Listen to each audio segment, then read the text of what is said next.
Kasongo ye Mombali nanga Kasongo mbona wewo Songa libala Ugo ye Kasongo mbona wewo Mombali nanga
All right. Welcome everybody. How you're doing today?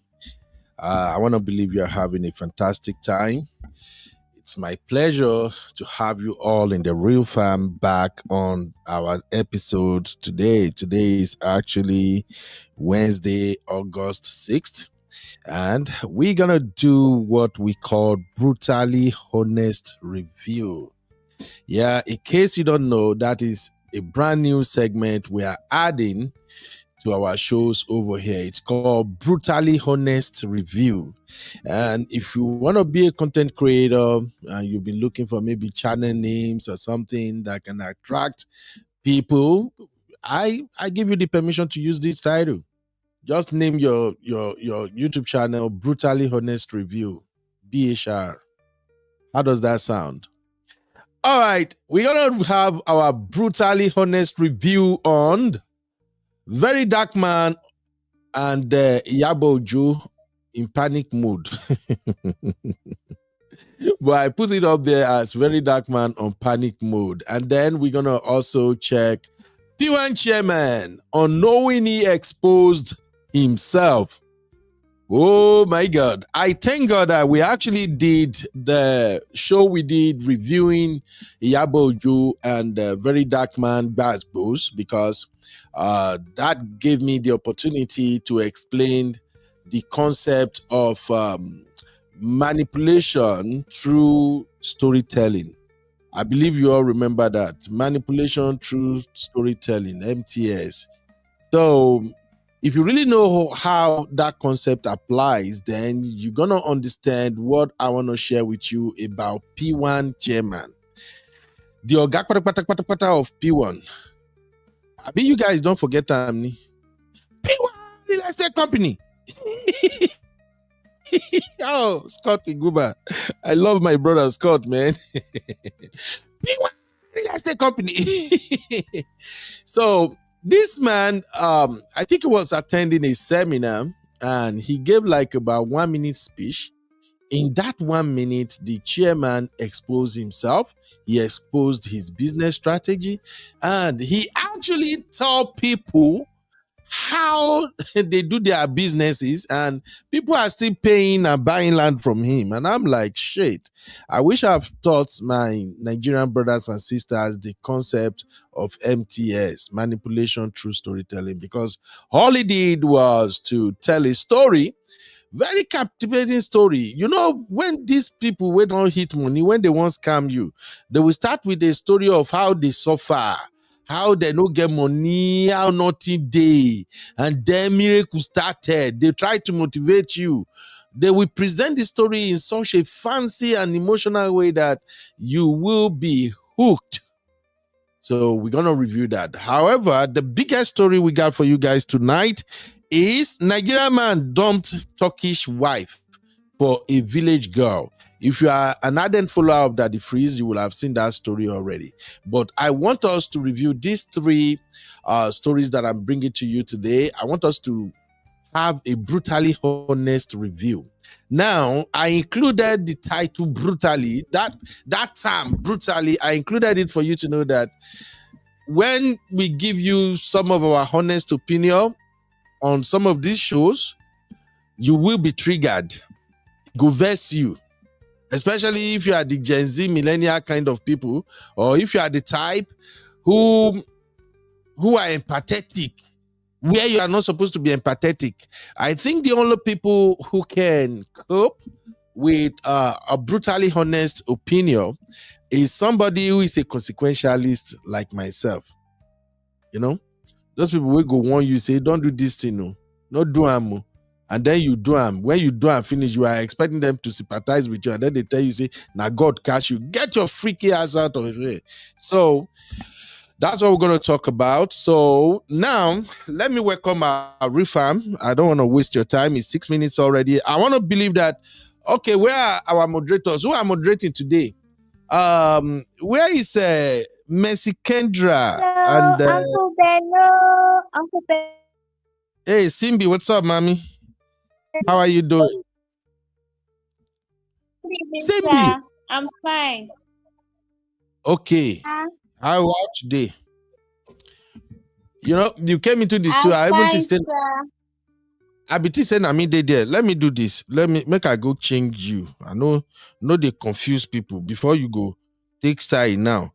Go sell Uncle land. Ben, the music is too loud. For Uncle you, Ben, it's not loud here at all. It's not loud here at all. Now your phone now make it loud. In fact, the volume is actually on 8, very, very low. Okay, those that are watching, is the music loud? The background music, is it loud to you? Now for your side, Simbi, Simbi, ma stress me.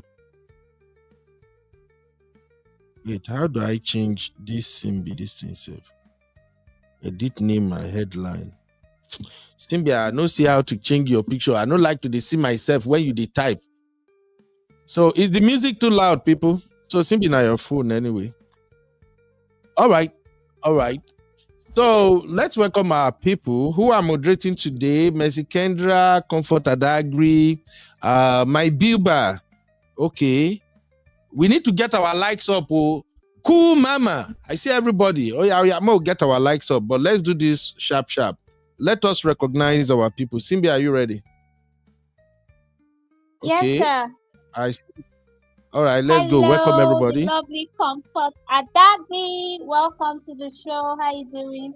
Hi AJ. AJ, welcome. How you doing today? Oh, hi CD. CD, welcome to the show. Yay. Yes, Simbi. Hi Juliet. Juliet, welcome. How you doing? Hi Abby. Abby honey. Welcome. Abby is always on time and always on point. Abby, we love you. Kisses. Hi, Classic Yoruba TV. How you doing? Okay, Sisi, I'm dropping the link now for those who want to come in. It's a review show, so be free to come in to give your opinion, okay? All right, let's continue. We got Sisi in the building. Sisi in the building. Soft Life sister. How you doing? Welcome. Oh my Sisi. I just left Auntie Bishop now. I almost won't fight Sisi for that show. But I'm like, if I call in on that show, go plenty. So make I leave Sisi first. Is that Fredo Freedomness? Freedomness, yes. How are you doing, Freedomness? Welcome to the Real Farm. God bless you. God bless you. Okay. Our very own beautiful Biba in the building, all the way from Canada. Bonsoir. Dada. Welcome, Biba. Biba, you better don't disappear on me today. Uncle Ben, I like the avatar, so I'm not changing it. Even Zaddy was confused. See your Uncle Ben, I'm like, change the avatar to your own. You cannot be robbing me. Okay, no worry. I go find how to change it now. Just wait. Oh, lema rob me. Me person see your eye. Okay. Uncle Ben, if I leave What? the studio and come back, StreamYard will change it back to your avatar. Uncle Ben, that's not my account. Is that my account?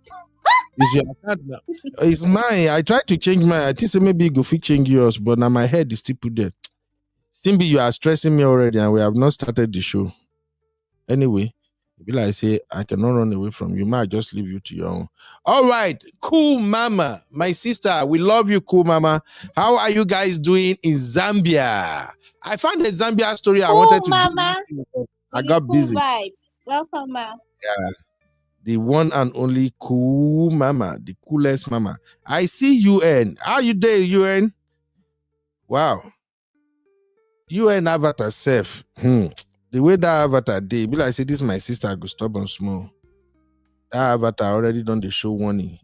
And Messi Kendra, fantastic Messi Kendra. All right, we're gonna continue to welcome every other person as we hop in the studio. I see you, Papi, Uncle D. How are you doing today, sir? Oh yeah, see Stella Coyote. How are you, Stella? Stella just sneak inside, sharp. Stella feel like, hey, you people cannot leave me out of today's bass boost. Hello, my lovely family. Uncle Ben, people they call Stella, they are usually very beautiful and they used to have money. Welcome, Stella. And they are also stubborn. Not just beautiful and have money. They are stubborn. Your beautiful picture. Okay, let's get today's show started. Right now, we are like 12 minutes into the show. Because it's a review show, I have a lot of videos to play and then we will react to them. Without much ado, let's get started. Let be poor. Breathe.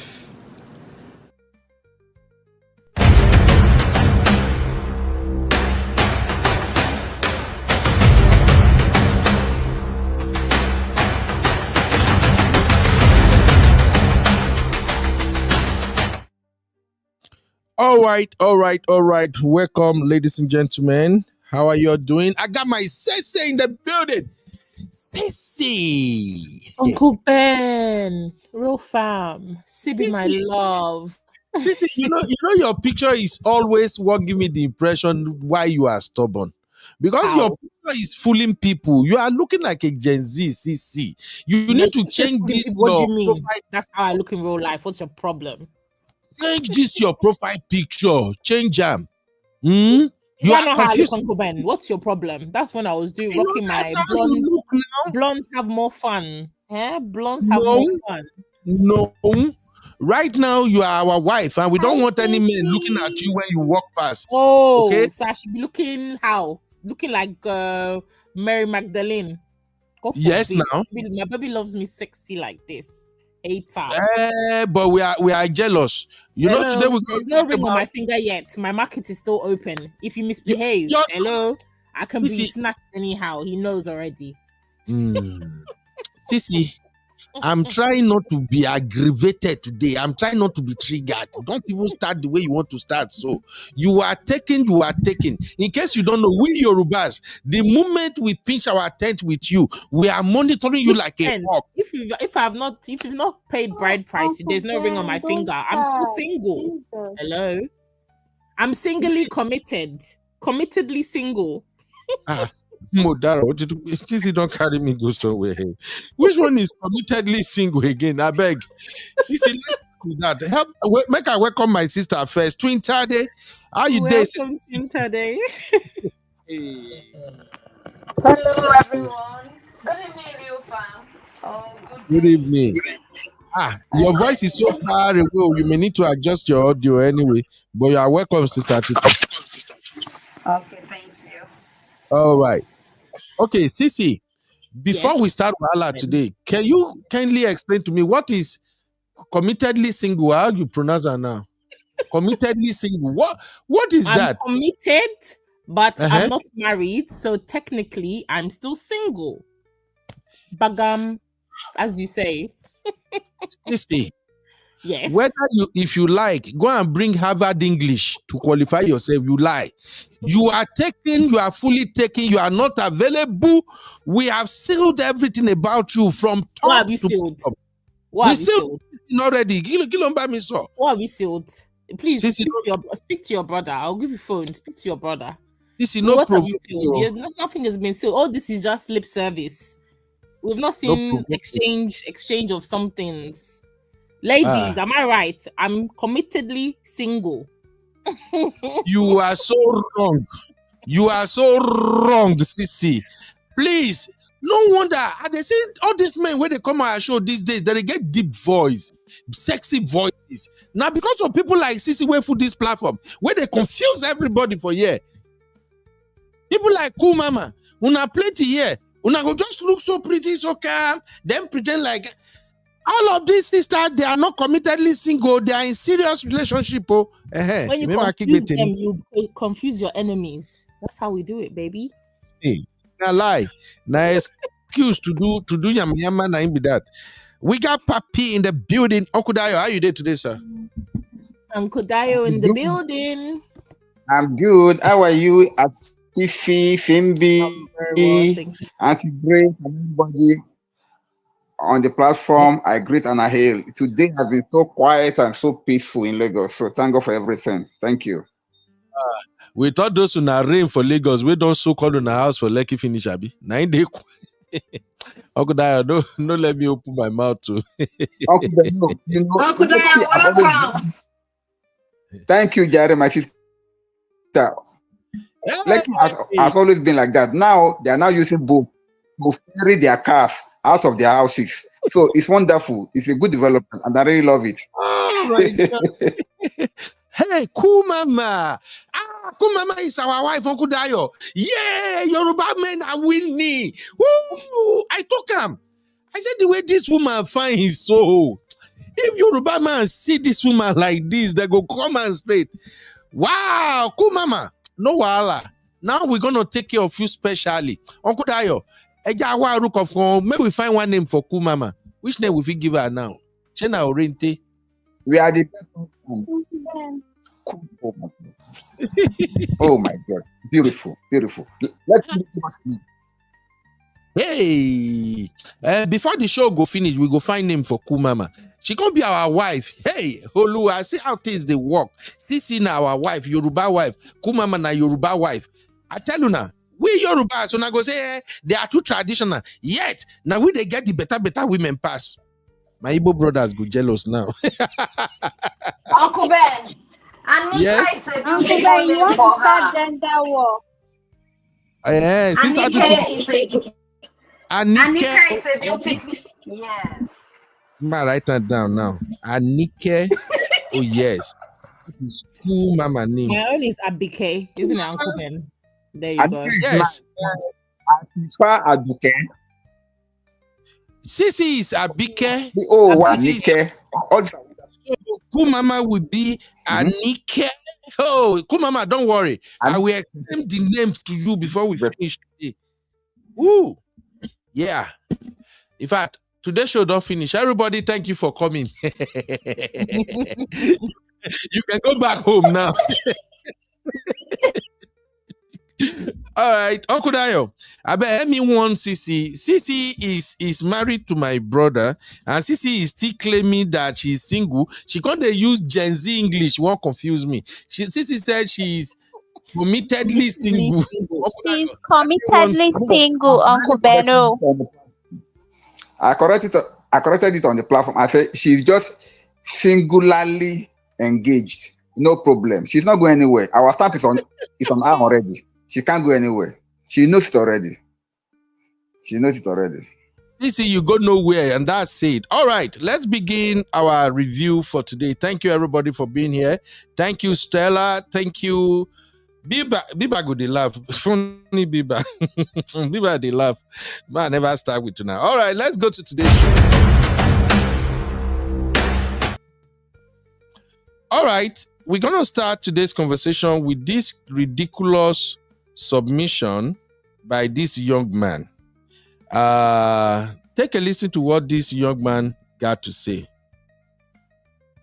Your wife who you marry, not be your family. Your only family, now your children, your mama and papa, and your siblings.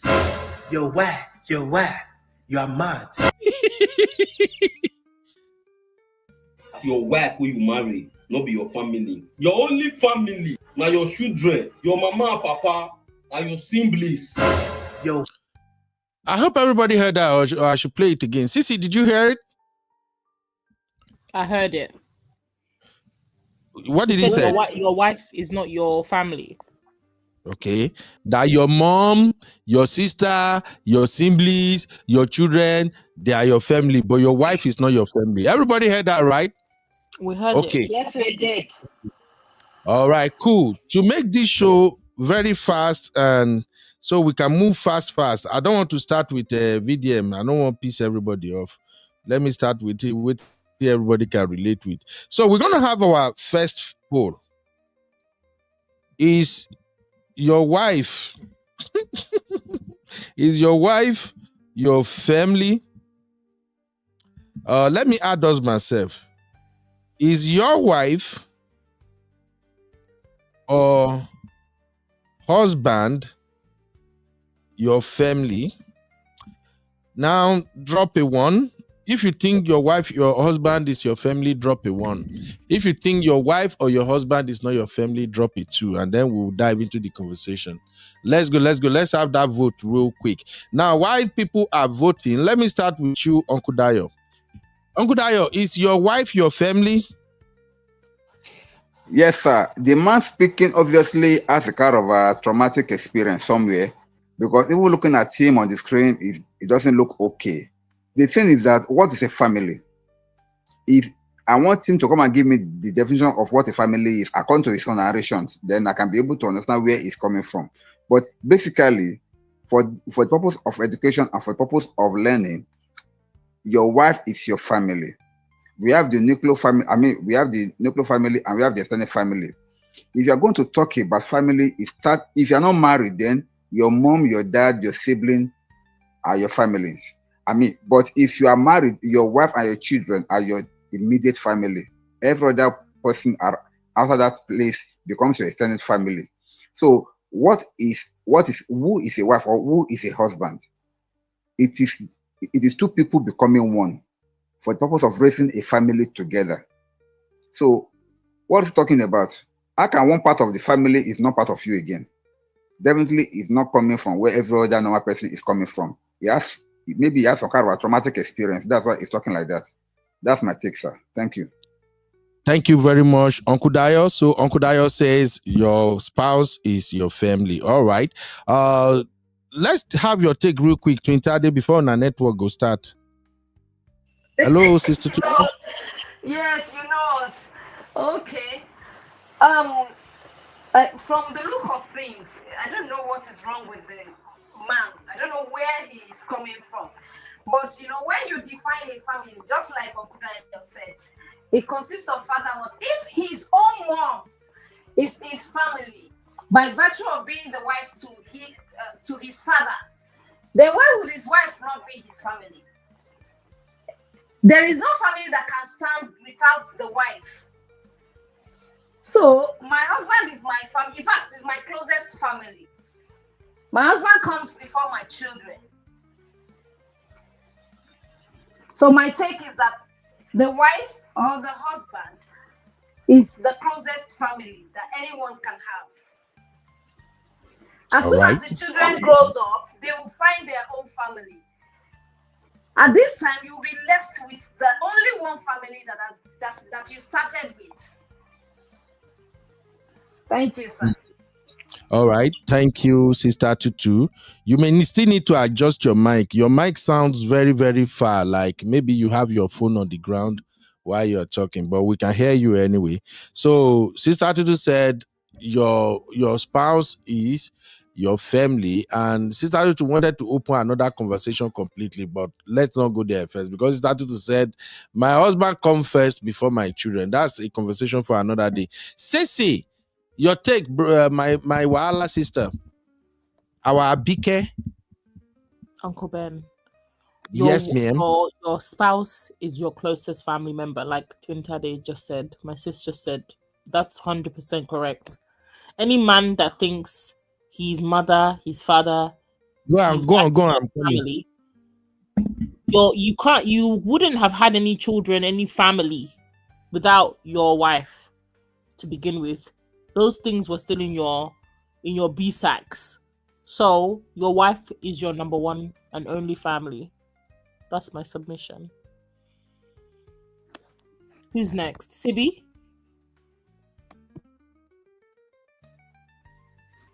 Is it me? I can't hear anybody.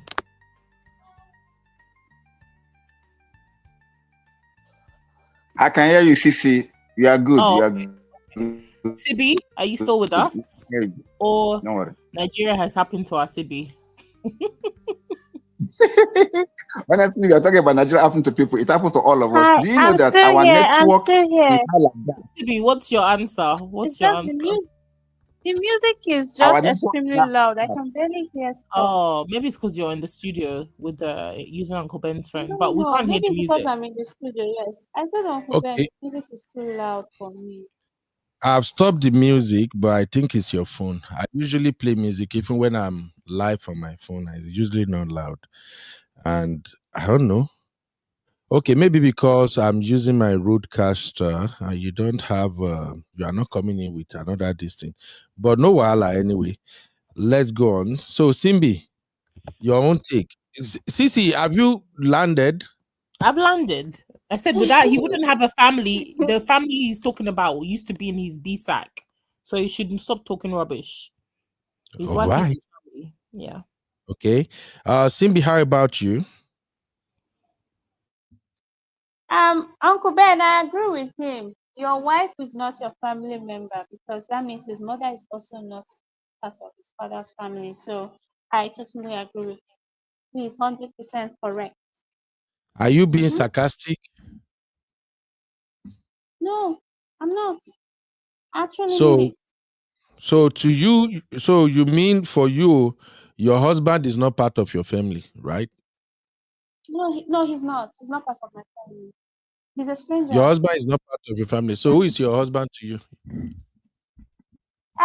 My husband basically is a stranger that maybe my family just approved that I can have constant Hmm. sex with, and we can Hmm. have kids and just basically live the rest of our lives together. Hmm. So no, my husband is not my family.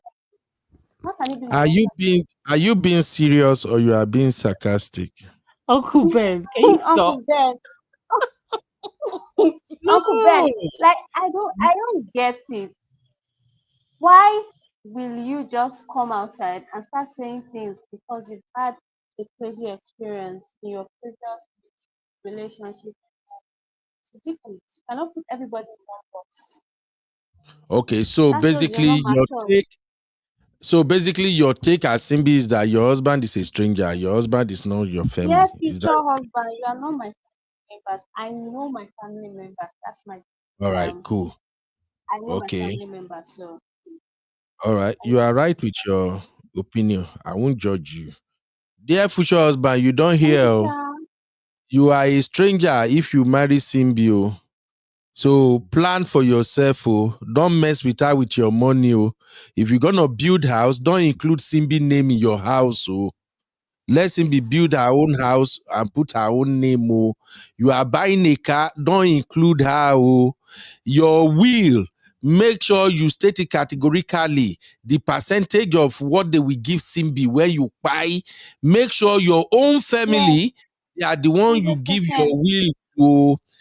I Uncle think that Beno, is Simbi. Yes. Uncle Beno, Dear Yes, Uncle sir. future Beno. husband, please If don't you are going spend to on me. I'm go not your by family Phoebe's member. narration, I think Phoebe is talking as related to a single lady that is not married yet. If you ask Phoebe now, who is your family? Because she doesn't have an husband yet, so if she can say, okay, my family, my mother, Papi, my that's not siblings, what I meant to my Papi. father.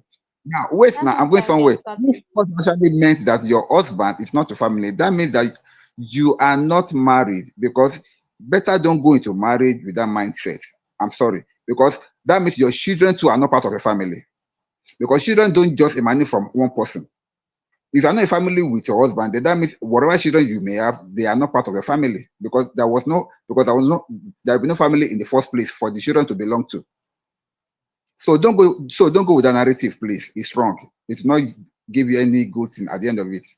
Hope you're getting me now. Because if you say your husband is not part of a family, that means if you want to follow that line of thought, whatever children that comes out of that marriage, they have no family.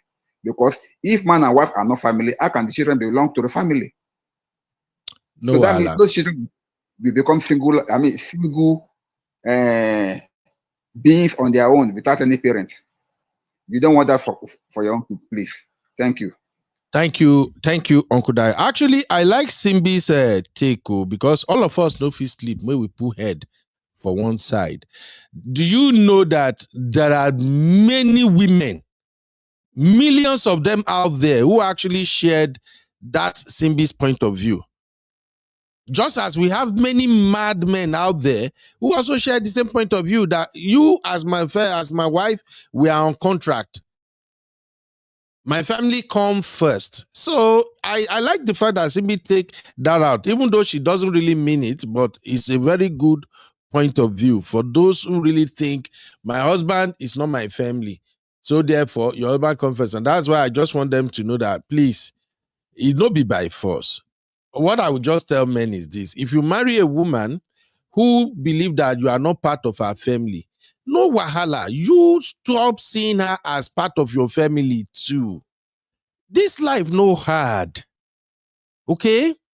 Stop Uncle Ben, this and including her. Okay, Simbi, what? Uncle Ben, can I say something? Yes, so if I'm not my husband's family, that I'm not part of his family, that means I don't need to cook, wash, or take care of you. You're sick. Your mother It will come and take you don't have to do nothing. What that simply Yes, I don't means have is to that, do anything.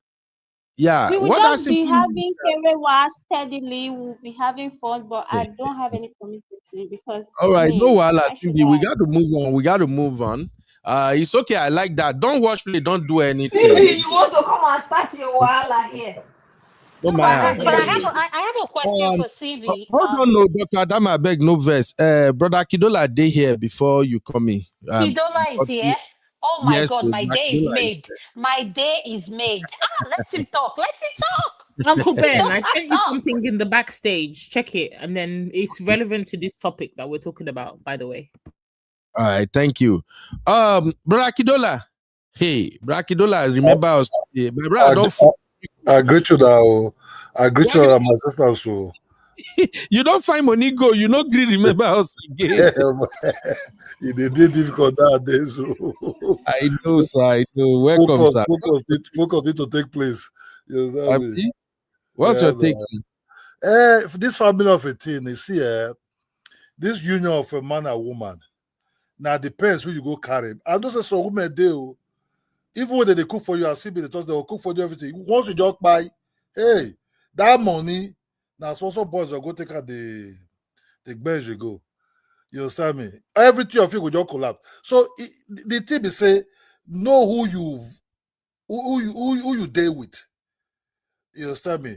And make sure say that thing when blessing you they do involve that person so that you go there emotionally involved. You understand? So if knowledge you're going to build the wet, they go and everything. The other better half not the emotionally involved. Don't forget if you just buy now different level, we just scatter anyhow. You understand me? So not about saying family member, at least when person born for you, it don't be your family member now. You understand me? It don't be your family member. You marry her, if by that time it's talking about Kerewa.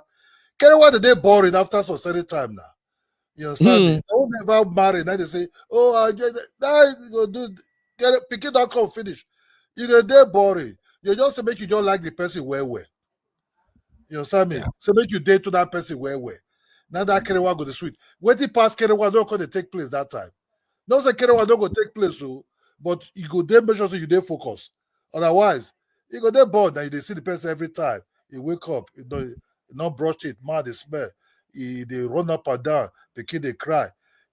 To men, you go really need to date that person. This person born for me. Kerewa don't be say anything. Once you don't they grow, Kerewa don't be anything. Now that just go look for money and make people say money not because make all the Kerewa. You know, push that person. No, wow. So what did they try to be saying? No, wow. Once person don't born for you, now your family, now your blood. Always someone understand each other. Not do things alone as a man. Make sure say they carry them along. You understand me? They carry them along because at the end of the day, if anything happen, now you go take care, be the caretaker for the children, the children go and read. So I don't see any say, not be your family. The only say if you they lie to that woman continuously, but you're very honest. Where would they come from?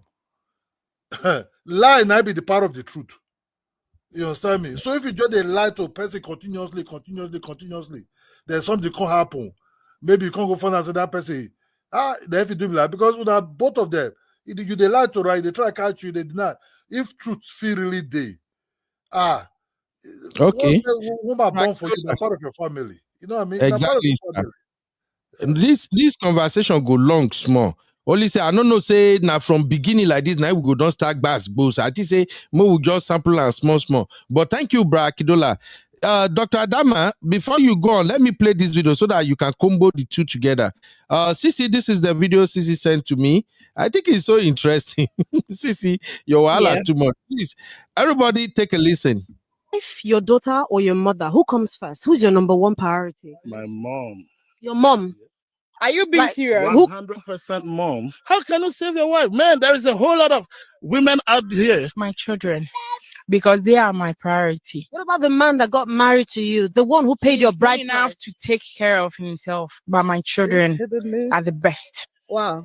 You're standing on your feet on your children? My children. So you don't think if something happens, you and your husband can still procreate? No, my children. Your children first. Yes. If you have a daughter from your loins, so I'm sure that your mindset would change. No, who told you I don't have a daughter? I have, but no. I will save my mom. Let me tell you something. Let me tell you something. Because of me, bro. This woman took care of me till now. You want me to save somebody's daughter? Am I crazy? Somebody's daughter is your daughter. So there will be DNA, and maybe that daughter is not mine. What if it's yours? I don't care. I will save my mom. Me as a smart boy, I'll pick my wife first. Why you are saying as one stupid guy? Why would you save your wife? I've seen a lot of kids say, I hate my dad. Why do they hate their dad? Because the mom has sown a seed into their life. So if you want to keep your children forever, and if you want your children to love you forever, you love the wife. It's not just simple arithmetic, but men miss it, and that's why they are struggling. He's a Nigerian. That's why he's talking in mathematics. Naturally, as a man, we love our mother a lot. So I want to pick my mom, but because of wisdom, I don't see what's in the happen. You see the way your belly they switch now, so they made the decision. Now because it's a foolish decision. You don't know where I'm coming from. I'll give you one advice. Don't marry now. Don't marry. Don't marry. I'm getting married next year. And you will lose that woman. I won't. You will. I won't. I know I won't understand. Just call me Olosi. I don't care. God bless you. Let peace reign. Let peace reign. Oh my days. All right, there you have it, guys. Who? And this is why a lot of women, Uncle Ben, will say their husband is not their family, because we have men that have this mindset. I'm just putting that out there as a God of Zachariah. As a defense for Sibi's Sibi's stance. Even me that I'm doing show now, I don't weak. Dr. Adama, over to you, my sister. All right. Good evening, everyone. Good evening, Uncle Benno. Good evening, Brother Kidola. I'm lucky today to be on the platform with you. Happy new month. Happy new month, my sister, my brother. All right, let's start from the video you just played. Well, the truth is, I believe they say when people speak, you should believe them. These men are speaking their truth, and whatever they have going on, I respect people's opinion. And guess what? They just said how they feel. But in my opinion, this is a bunch of mama boys, men that are grown adults, but are still attached to their mom. And I respect it. Trust me, I'm a mother and I have a mom. But the Bible says you're going to marry, leave your parents and start your own family. So if you're this much attached to your parents, or like that woman said, if they ask her to choose, she would choose her children. Good for her. I've said it before in this platform. A lot of marriages that we have, both in the diaspora and in Africa, is called manage. Our women have PhD in managing marriage. People are not happy. Let's just say it the way it is. People are not happy with their spouse, where they are in life, a lot of things. So when you see someone talking like this in a public space, knowing they are being recorded and knowing that anyone, including their wife, can see it and they're this bold to say it, listen, I respect their opinion, but at the end of the day, be careful who you lay next to, because everything that walks around is not a human being. Thank you, sir. Thank you, Dr. Adaman. Ben, God bless you, Dr. Adama. wait, first, so wait. You see, that question what that guy asked, now very terrible type of question you start because how you would want compare person mama with the wife? You know, the thing they're very different. One be like say you met, you create, the love come later, feelings come they grow, children come out. That are total different, but say that will be say if person won't danger them, you go after, then you go put your whole heart for that danger to save. Uncle Dollar, which one are you picking? Your But mom or your wife? Hold on, your mother. Hey, your mom or your wife? Hold on, well, first, so how about mama when never you they hungry? Mama go give you know the answer. No, I'm saying no, because the question today won't come because may God forbid say more. No, but what is so difficult? Sisi said, pick What's one. so difficult? Your mom or your wife.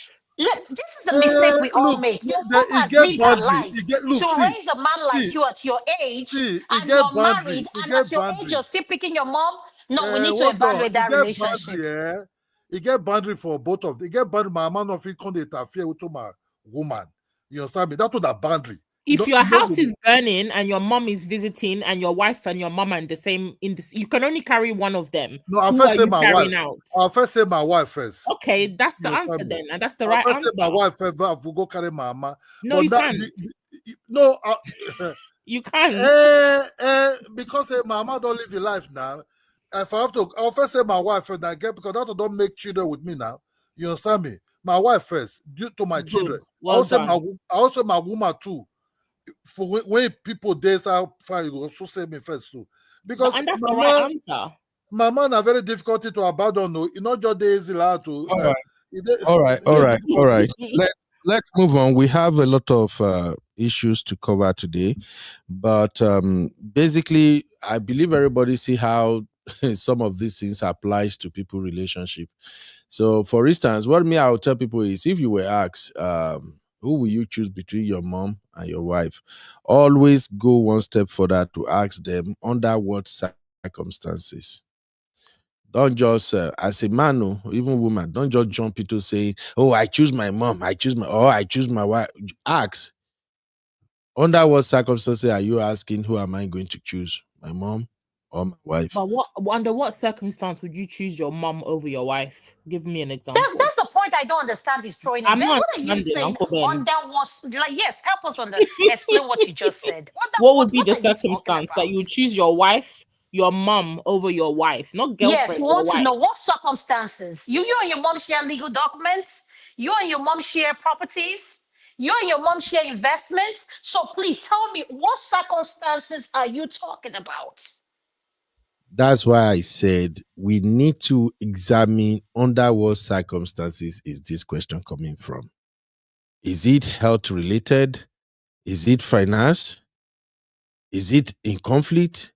Under what circumstances? Let's be honest here. The cool thing is that we have sisters here who also have male children. Majority of you don't even want to get involved in your children marriage. You want them to have fun, right? But what if your son married a terrible woman who, with everything she's doing, it shows that maybe she might snuff out your son's life? Are you gonna say your son should choose that is putting his life in danger over you? So that's why I say it all depends. So it all depends on under what circumstances. What I see is when they ask a man, who will you choose between your mom and your wife? And then you just go, I'll choose my mom. That's a stupid man. I'm sorry to say. That's a man who lacks wisdom. It's just like when they ask a woman too, who will you choose between your kids and your husband? And you just go, I choose my children.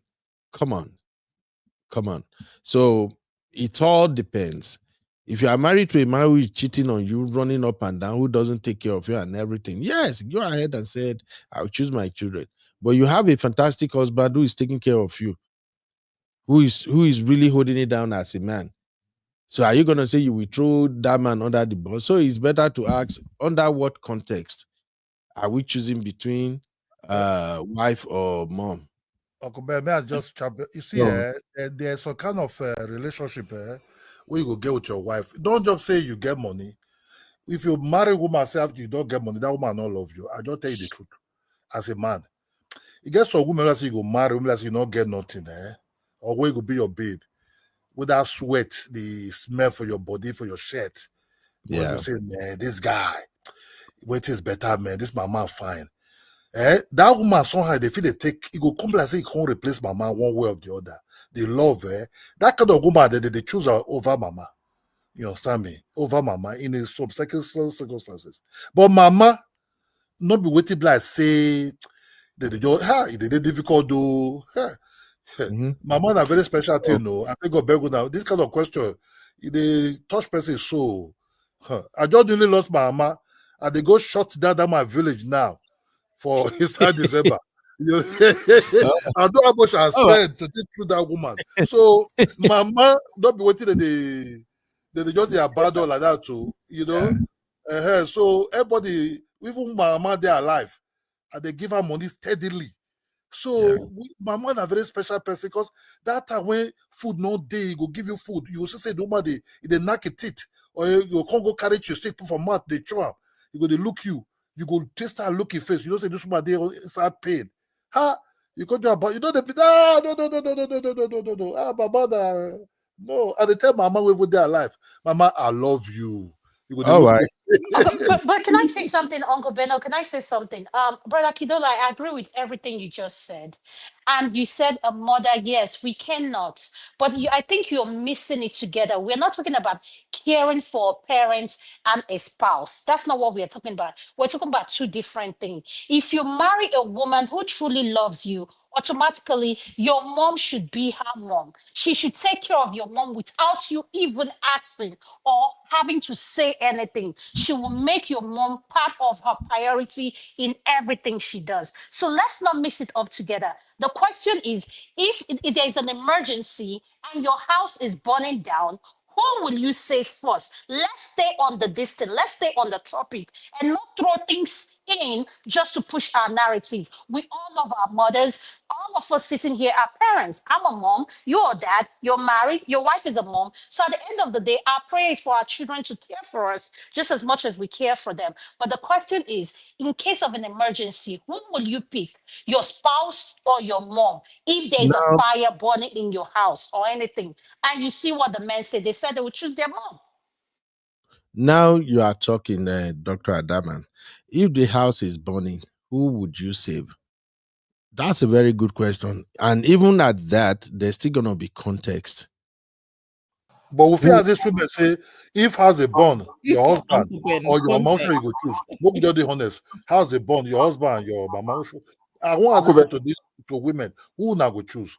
I'll choose my husband without any doubt. I will choose my husband without any doubt, no question. My husband will come first before my mom. Dr. Adama, you know what enter corner now, my sister. Are they come on No, Kudayo? put me in that corner. Put me in that corner. So let's have a matured argument because Dr. we're all Adama. grown. We can have that conversation. Okay, Dr. Adama, your husband is 60 years old. I'm just saying, this is just an assumption. I'm just painting a scenario. Your husband is 60 years. You still go to the gym, very healthy and everything. Your mom is almost 80. She even use a walker. She can hardly ambulate without no support. How's they born? Who are you saving? You will carry 60 years old man. Still they fit like 45 years old. Is that what you're saying? I would save my husband. You heard me right. Yes, I would save my husband because my mom has lived her life at 80. Yeah, listen to me, Ben. My mom has lived her life at 80 something, and my prayer is to get to her age. Okay? Me and my husband, we're still. No problem now. That is your own choice, Dr. Adama. But for me, My mama is old, you know, if you work, my wife feel run. I'm picking up my mom. So it's your choice, is my choice. That's That not the is not situation the we're painting. question. We're That's painting that not you the have only question. one door. That's why I said Listen now. you have to You make see, it clear. You can't just they say, say, Uncle Ben, you know exactly what we're saying. We're talking about in a marriage. If you believe your marriage, you are still tied to your mother's apron string. Of course, your answer will be, "I'll save my mom," and you'll find all the ways and under the sun to find a way to come out of this question. The question is simple. The house is burning. You can only choose one person. Whether their leg is on, their leg is not on, they're 100 years old, they're not 100 years old. You can save one person. You're saving, who are you saving? It's either your wife or your mother. Don't make any other suggestions and assumptions. It's just you what guys it is. let us leave this And topic the the way you reason are. why, yeah, because the problem is a lot of men hesitate on this question, which is a problem. That is not a marriage. If you have become one with your wife, you should understand that as a married man, your wife is your number one priority. It's no longer your mother. That's the problem with men today. Sissy, that is why we are men and we are not women. As men, that is why you're grown boys. Still I agree. tied to your mommy's apron. We agree. Married. As men, we take calculated decision. There's no calculation. There is calculation. Who are we saving between our mom and our wife? It depends on the wife. Oh, okay. If the wife is a wicked wife who don't care, why are you married to a wicked wife? Why are you married to a wicked wife? You see, that's why I say you guys won't let us move away from this conversation. If the wife is a wicked wife who don't give an F about anybody, the moment the fire don't pick my mama. Like my sister Yinko said, boys choose their mummies and men will choose their wives. Let's just rest the case like that. Yes, Sissy, make sure Dr. Adama no bring this one go. Now one make while I start now. Uncle Dayo, who you go save? Make Uncle Ben. Uncle Dayo already told you before. Hello. Uncle Ben. Yes, sir. Uncle Ben, you have answered it already. See, the thing is this, between me and you, anybody that chooses the mother over the spouse clearly shows that there is something wrong with that marriage. Let me be fair with you, sir.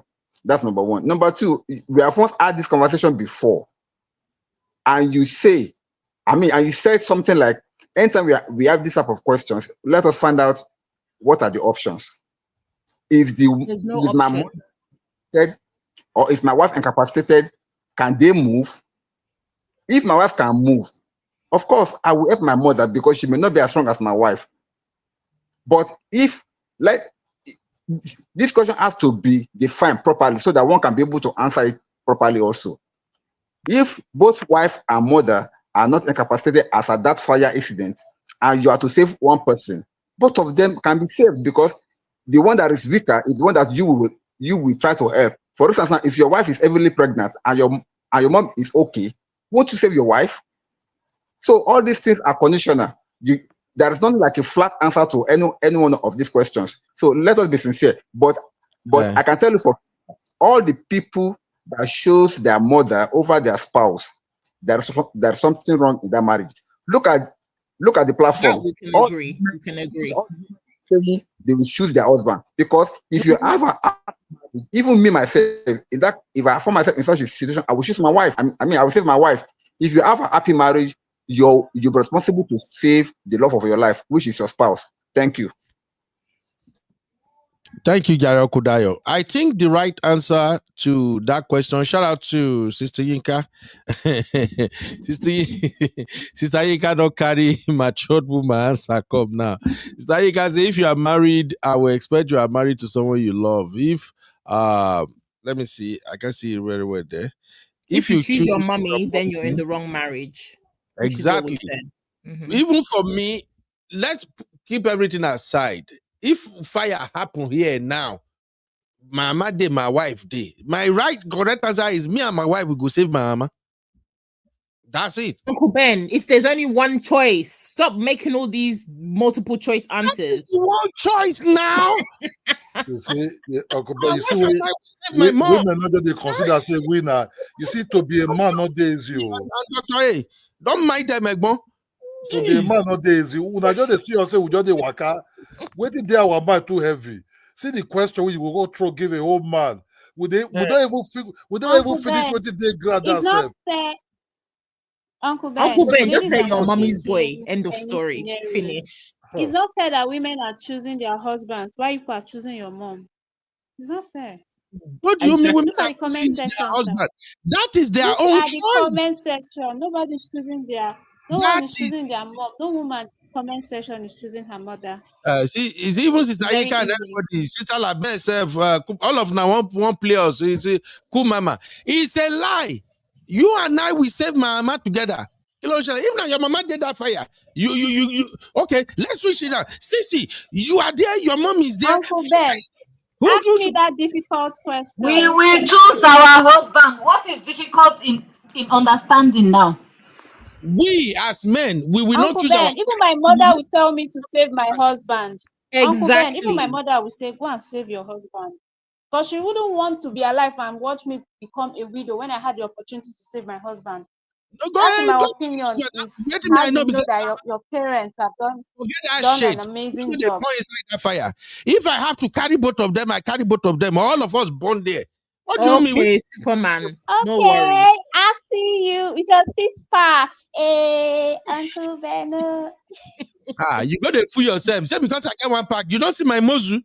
No worry, I go You beat. say both of them and the fire will quench you. That's what it will do. I go see my beach body. I bet maybe move on, Jare. Now one corner house for this kind of thing. So what did they happen? Shout out Shoki. Shoki said, this question being asked to men. Men don't answer this. Let reality happen and find out. Another mommy's boy. That's Exactly, the answer. We know. We see them here. Don't worry. Mommy's boys everywhere. Married mommy's boys. It is well. Uncle Ben, I wanted to say, for those men who feel like their wives are not their family members, just go ahead and marry your sister, your family. I hear you. Now you sabi. Marry them. It's marry them, mom. CB. Which one are you saying? Marry the sister. Marry the mom. Let's move on. Let's move on. Mommy's boys.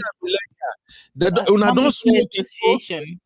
I mean, any smoke Igbo. Yes. Baba Ebi, no mind them, Jare. Ebi say, when women won't catch you, then go, they ask you question when no get answer. Okay, my mama, I talk and with food chest. Una won't kill our mama. You see them. They won't kill our mama for us. Now, wow. Anyway, let's move on to the next one real quick. Thank you, everybody. I hope you guys are enjoying the conversation. Even though say we they take and like play, there are lessons here. And that's why I say, as a man, when they ask you this type of question, you got to be very, very careful, especially when you never marry, when you still won't marry that woman. Because the women, where they this day, they ask a lot of questions before they will say, yes, I will marry you. So when they throw this kind of question for you, be careful. Ask them, under what circumstances, what is going on? In my case, my future husband is going to hunt lion. Good luck to you. Me go hot lion. If not me, I'm not even hunting a fly for anybody. Forget that shit. Let's move on, Joe.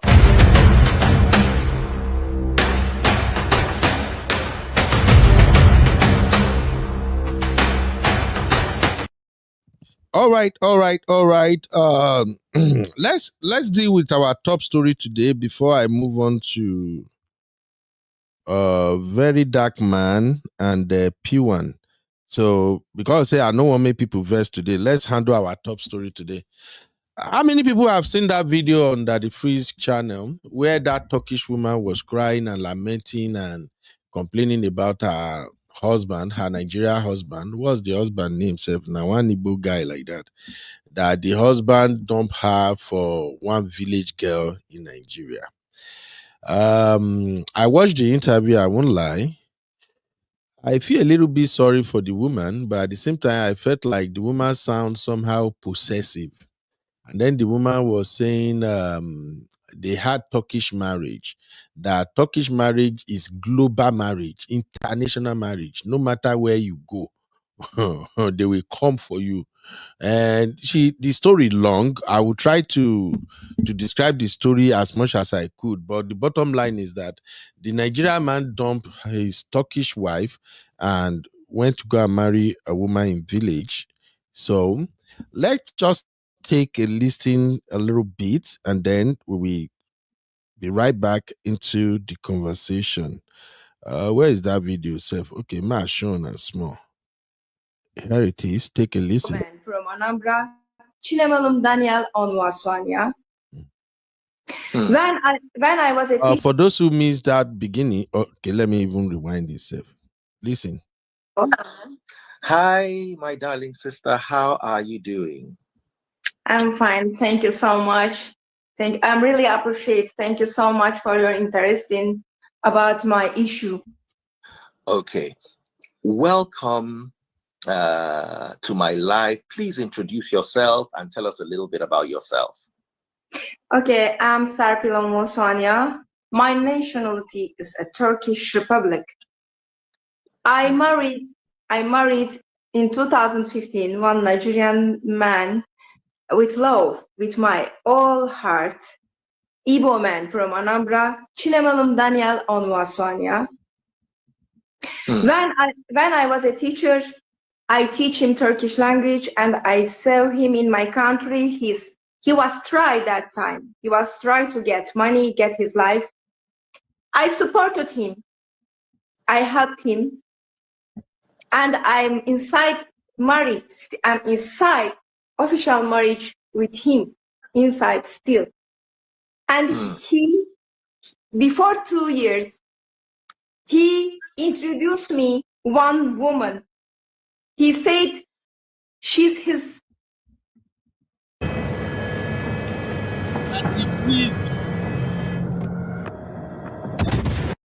sister in America. And they play the game. They play game. They play game. They play game. Finally, I understand they marry international marriage. But the problem, my marriage is legal, official, and Turkish marriage is international marriage in the whole world. All right, let me quickly explain what she's saying for those who might have missed one or two things from her accent. So she said she was married to this Igbo man from Anambra State, and the two of them have been together for very long. But while they were married, the man was like messing around with another woman in United States. She lives in Turkey. Even the man, they are both in Turkey. And when he met the man was struggling. Sisi, don't start. The man was struggling, so she stood by him. She helped him, everything, and then the man was stable. When the man was stable and everything, the man started introducing a lady to her from the United States and called the lady his sister. It turns out that the lady wasn't his sister, so he went and married that lady traditionally, and that's where she's saying that unknown to the husband, Turkish marriage is global marriage, international marriage, that traditional marriage doesn't count. And I think she got a very good point there. But I think she's also underestimating Niger man when it comes to this marriage thing.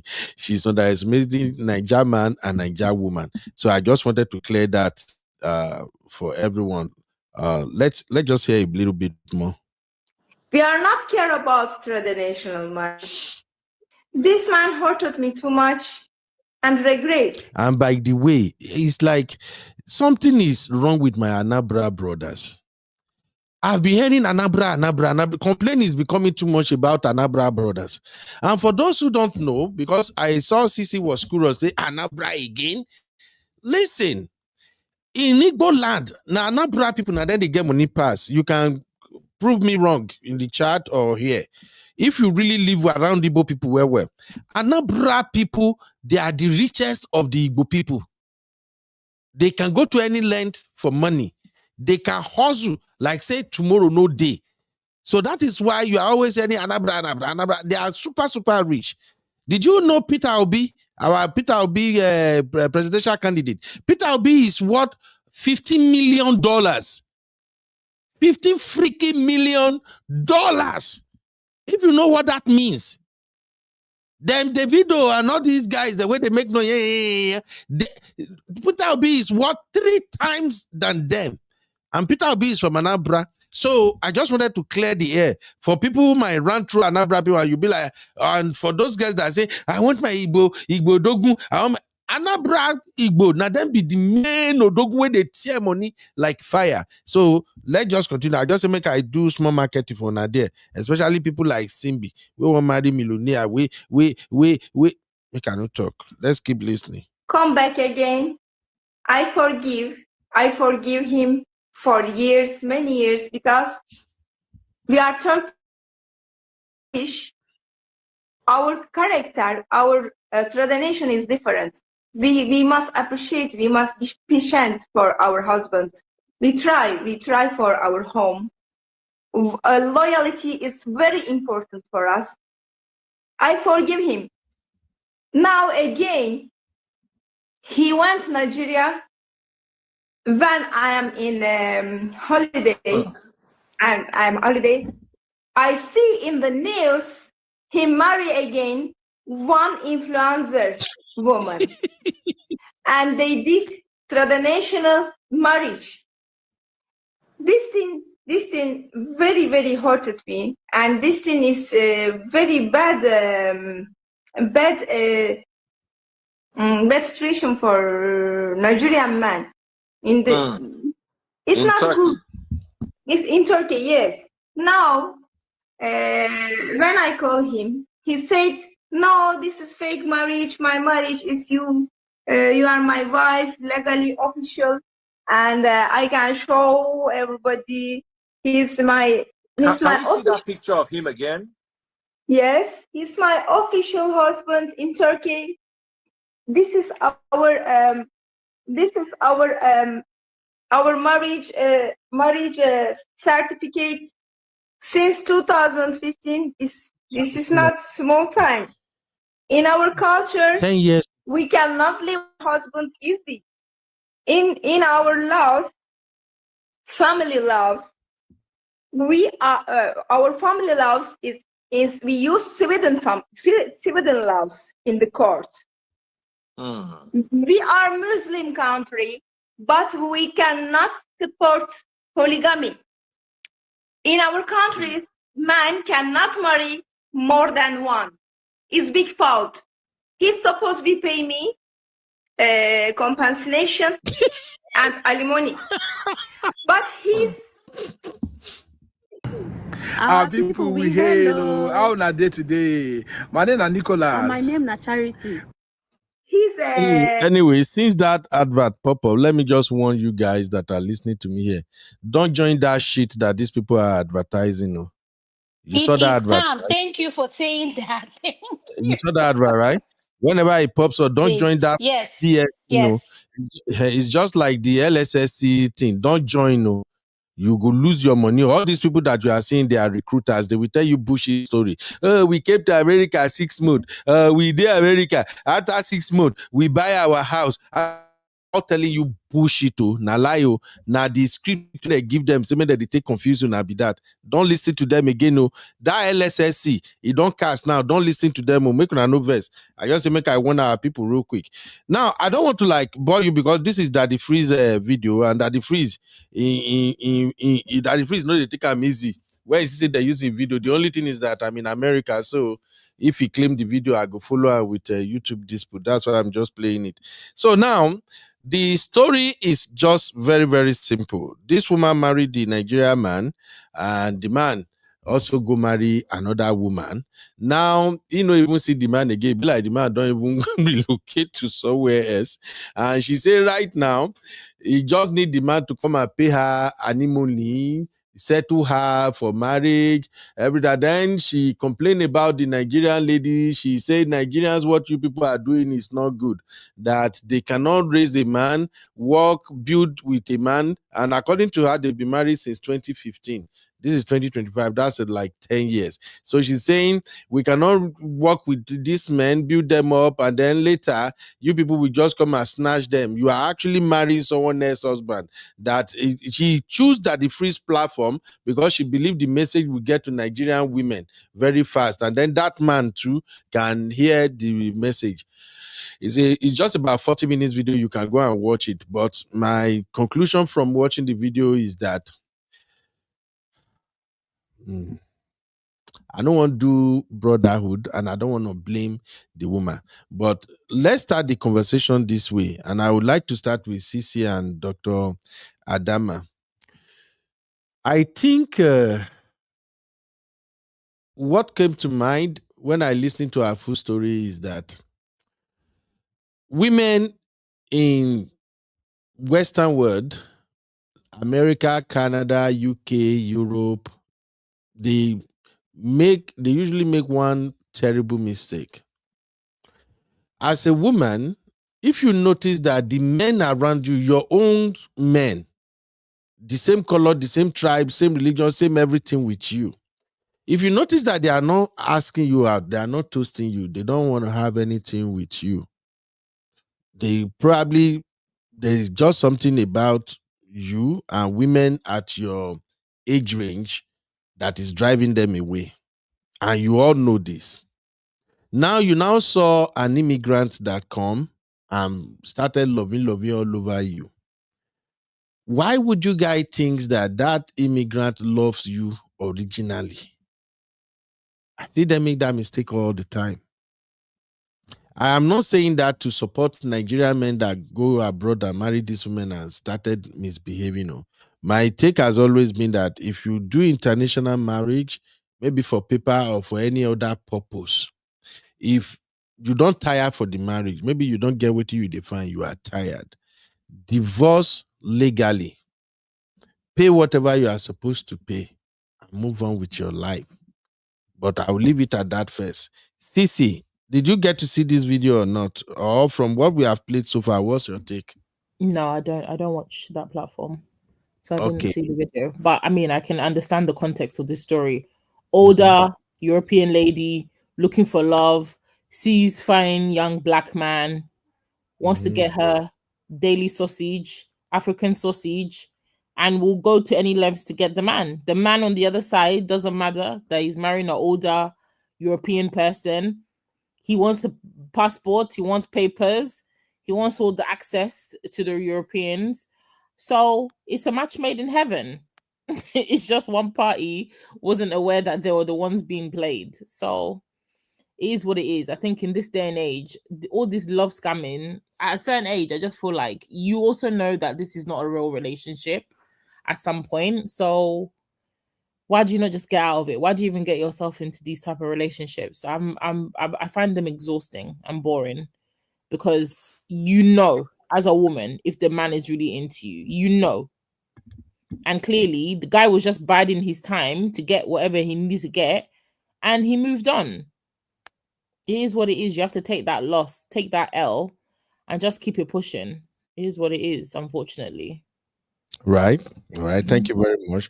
Shout out to Uncle Emeka the Zaddy. Uncle Emeka, you were late, but you don't miss too much anyway, because I saw Uncle Emeka asking earlier that what have I missed? Uncle Emeka, you don't miss plenty. The only thing is that Dr. Adama and Sisi, they were trying to corner men in the house by asking us terrible question at the beginning of the show. But Holy Ghost help us jump and pass. Welcome, Uncle Emeka. All right, let me move on to Dr. Adama. What's your take on this situation? What is happening to this woman? Yes, sir. Yes, sir. My opinion on this, Sissy just summarized it. The woman is I can't believe after what she's been through, she's still saying she's willing to take him back, she'll forgive. And her marriage is what did she say? When you're married in Turkey, is international, is a global this thing. She said Yeah. something about then she has not met a Nigerian man because that doesn't count no matter what kind of certificates or whatever you have. So, but the truth is, if this man is in love with someone else, why don't he come out, live in his truth, stop torturing her, let her move on. And I don't know if kids are involved in this because, quite frankly, even though she's older, she's nice looking. And looking at the picture you posted of him, I can't fully see his face. His face is nothing to write home about. Let's just say it, even with that side angle. maybe I'm just being too critical, maybe I'm just, she's a very pretty woman for her age and stuff like that, but there's some issues going on with her as well. For you to want a man that's done this to you and you're in a public space saying you still take him back, this you need to move on because he's long gone. Thank you, sir. Thank you, Dr. Adama. That's a very good one. I'm letting the ladies go first before men go talk, Neil. Sister Tutu, are you here with us? Hello, Trinidad. I'm here, sir. Yeah, what's your take, my sister, on this drama we got going on? The first thing she should have realized is that as a strong, she said it's that when he got married to her, he was struggling. So she was just a Sister passport. Tutu, we can't hear you well. We can't hear you well, please. She was just a passport for him to stabilize in that country. Can you hear me better now? Yes, we can. Hello? Yes, we can. Okay. The woman was just a passport for him to stabilize in that country. I don't believe that what they had or what he had for her was love. He just wanted to have his way. He wanted to have a soft landing. And that was why he got married to her. He still had his plans to do what his mind wants from the beginning. So she is the one that took it as marriage in love. The marriage to me, to the man, is a marriage of convenience. That's my take. All right, thank you very much. So, Sister Tutu today, I don't know if you hear our audio very well. So, Sister Tutu is saying that her marriage is a marriage of convenience. But I struggle with that one. 10 years. They married 2015. Well, Simbi, you want to say anything about that? Uncle Ben, Uncle we talked Ben, about this I don't. before. Okay. Yeah, I was Sorry, saying, Simon. most Anambra men, they have this pride. And then there's another thing. If he was very cute and he did this to her, maybe, just maybe.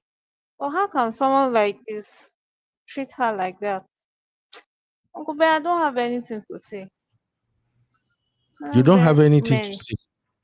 Sibi, I you don't don't have know that anything to is say. this Siri, I love you you don't so know that much. is these ugly gremlins that have the most audacity. You don't know that. Or maybe the career is good. I don't know. 10 years. You don't know that it's these He's gremlins, not these cute. toads that have the I most mean, audacity. how are you turned on with this? I mean, this kind of man, when he's coming, he'll be looking like a frog. Huh? Yeah. He used her. Simbi, He only used her. Simbi, I just show you a better picture of the man now. This is a very handsome man. Let's call it what it is. Look at the beads. That's a better picture. That's a much better picture. We'll say that. Even for her, it's a better picture. This is But a you don't handsome understand, man. Uncle Ben, you've told us this thing before. If a man wants something out of a woman, out of a relationship, he'll play the long game. We've talked about settling in the West.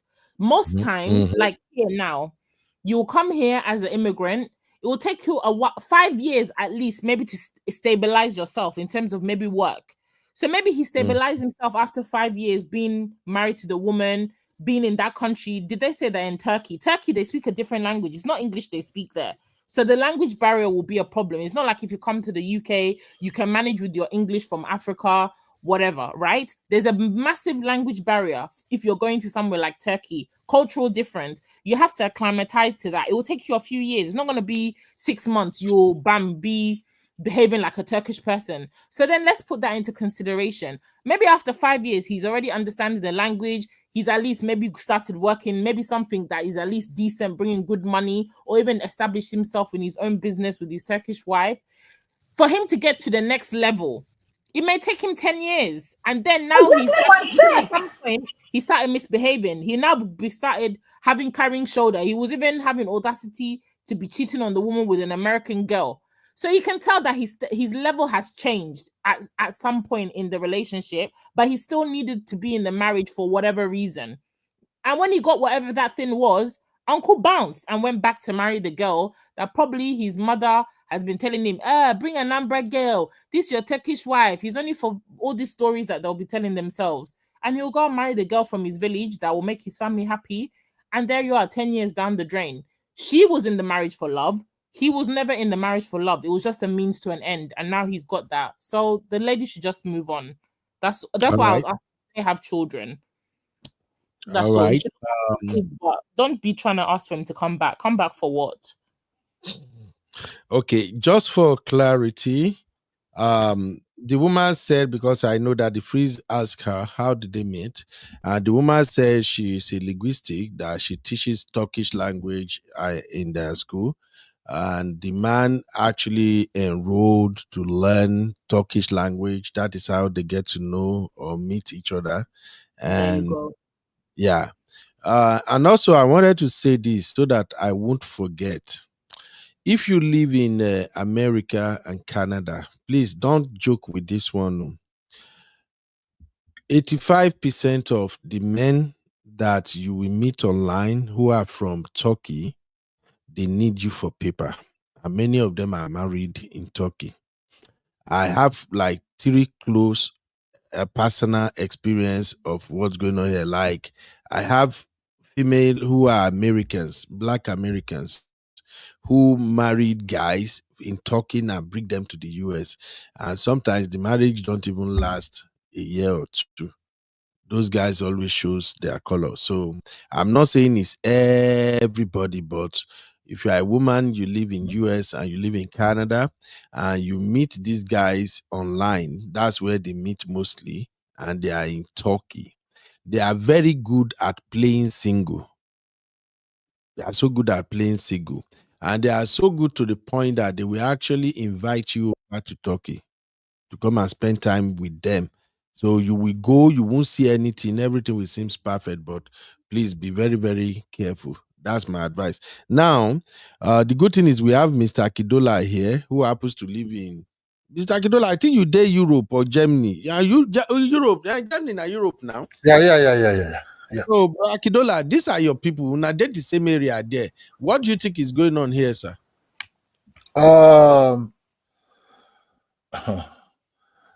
You see, we have one mentality in Nigeria that you must marry to a Nigerian woman.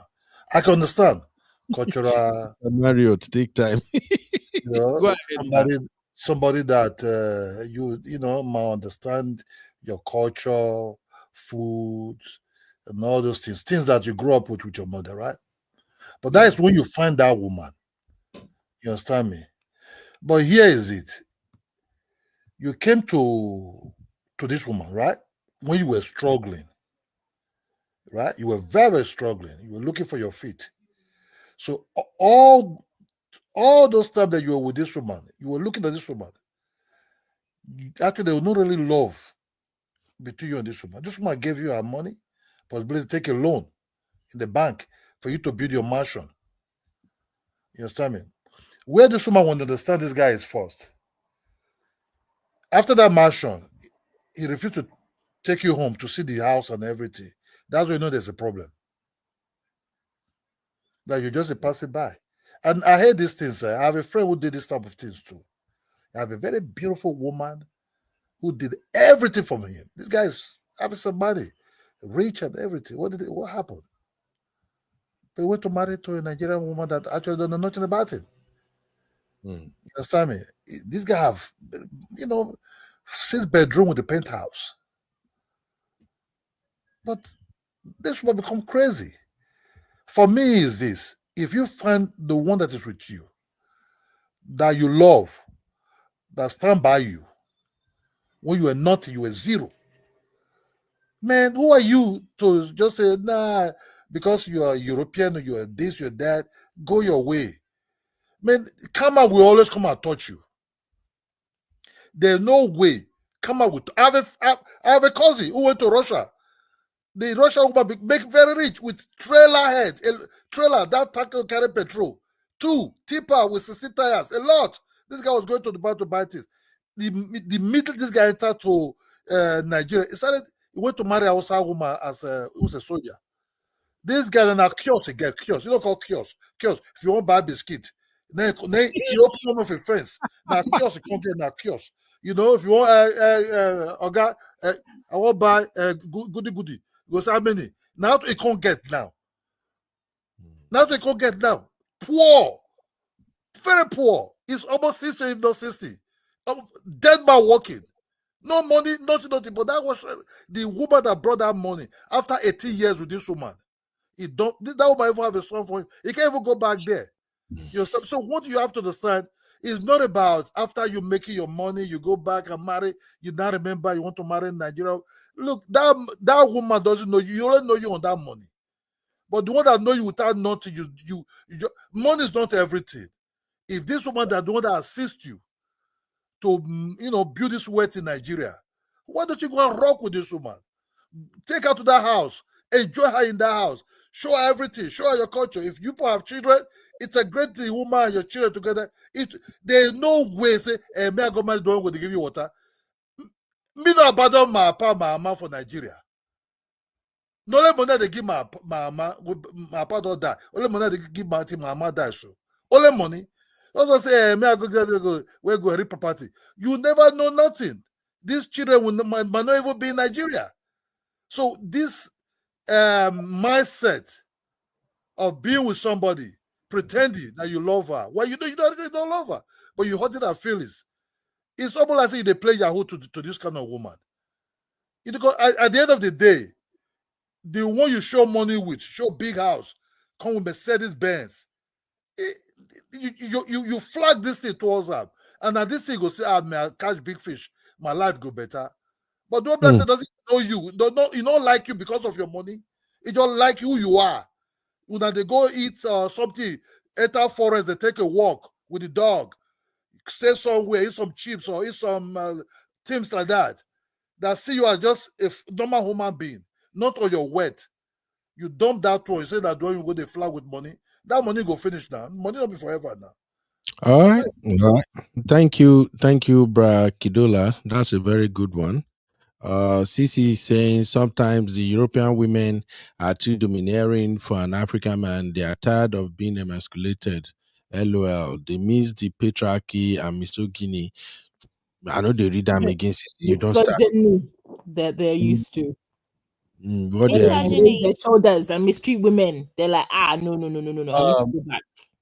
Yeah, basically, we've had this conversation severally where women will say, oh, Nigerian men, when they marry foreign women, they treat foreign women right. But when they marry Nigerian women, they don't treat them right. And I'm always of the opinion that when Nigerian men marry foreign women, most time there is no love there. They were just acting to love that woman. But I believe our African sisters will never agree. Many of them are pretending. I kept saying this. I'm sorry to say, somebody like me, as I did like this, I can't marry Western woman. I won't lie to you. If you are not a Nigerian or African Western woman, Bagbe, I'm not saying it as maybe hate or something. No, it's because your standard and my expectation, go work. If I venture step in, I will be pretending.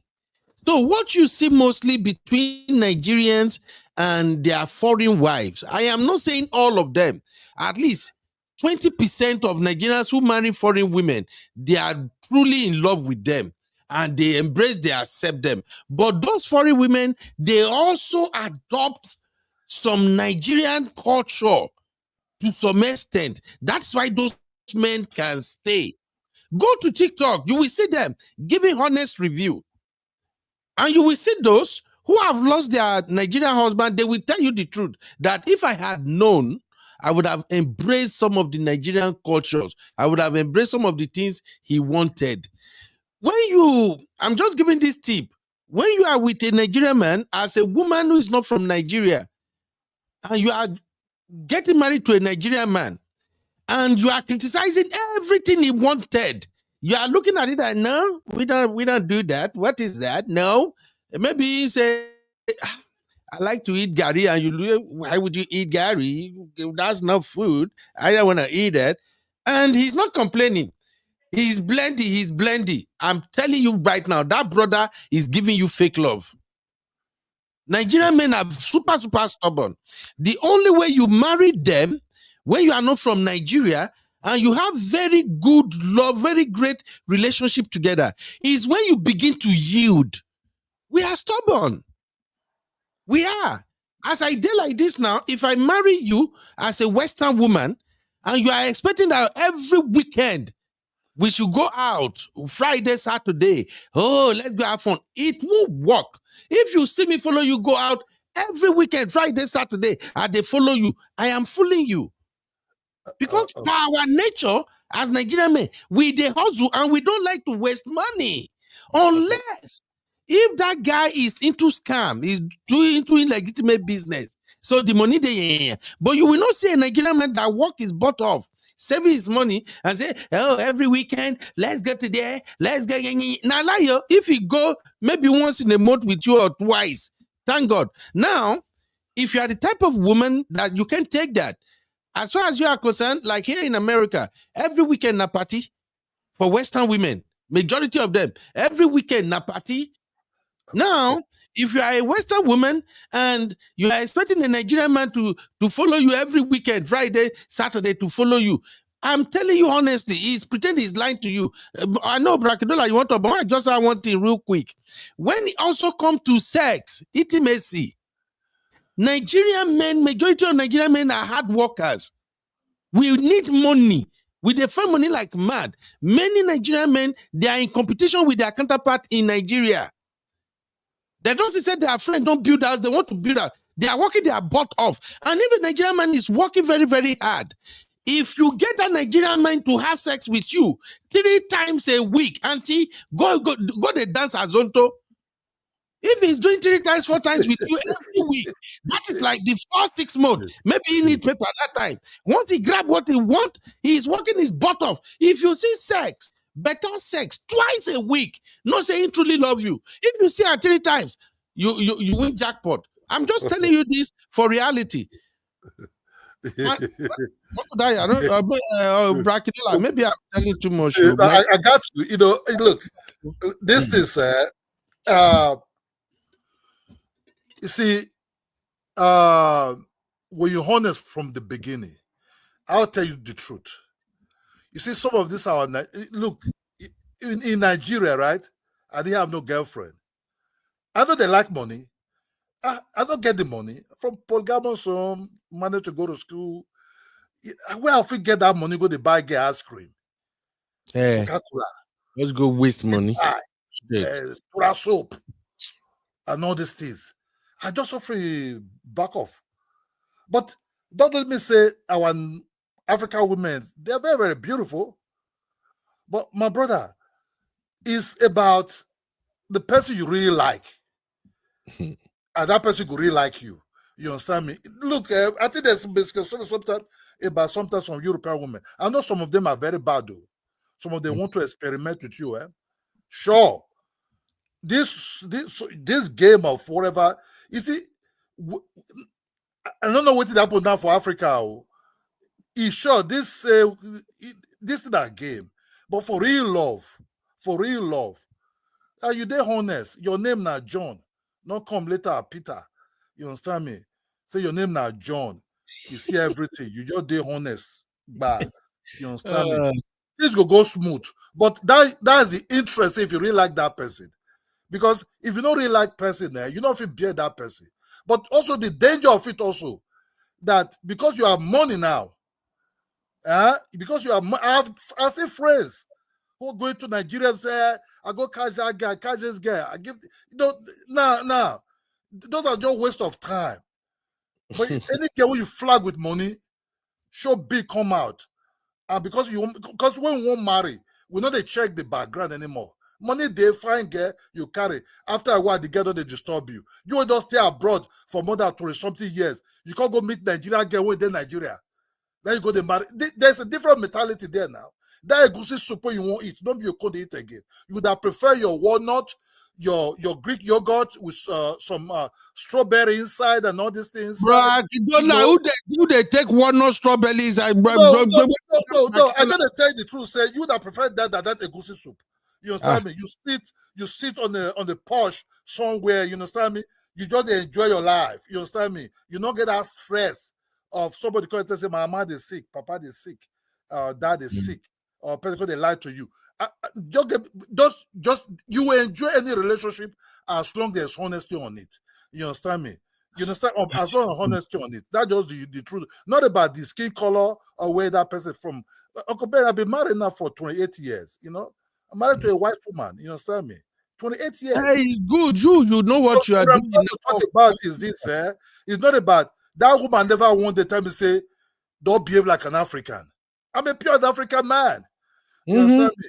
You know, he would never change that my identity because that Africanness and that my culture, now they know me. Now if they read who I be, do I think they behave. You, Gary. So not just about skin color, not just about who are you dealing with and who yourself. Are you truthful also to yourself? You understand me?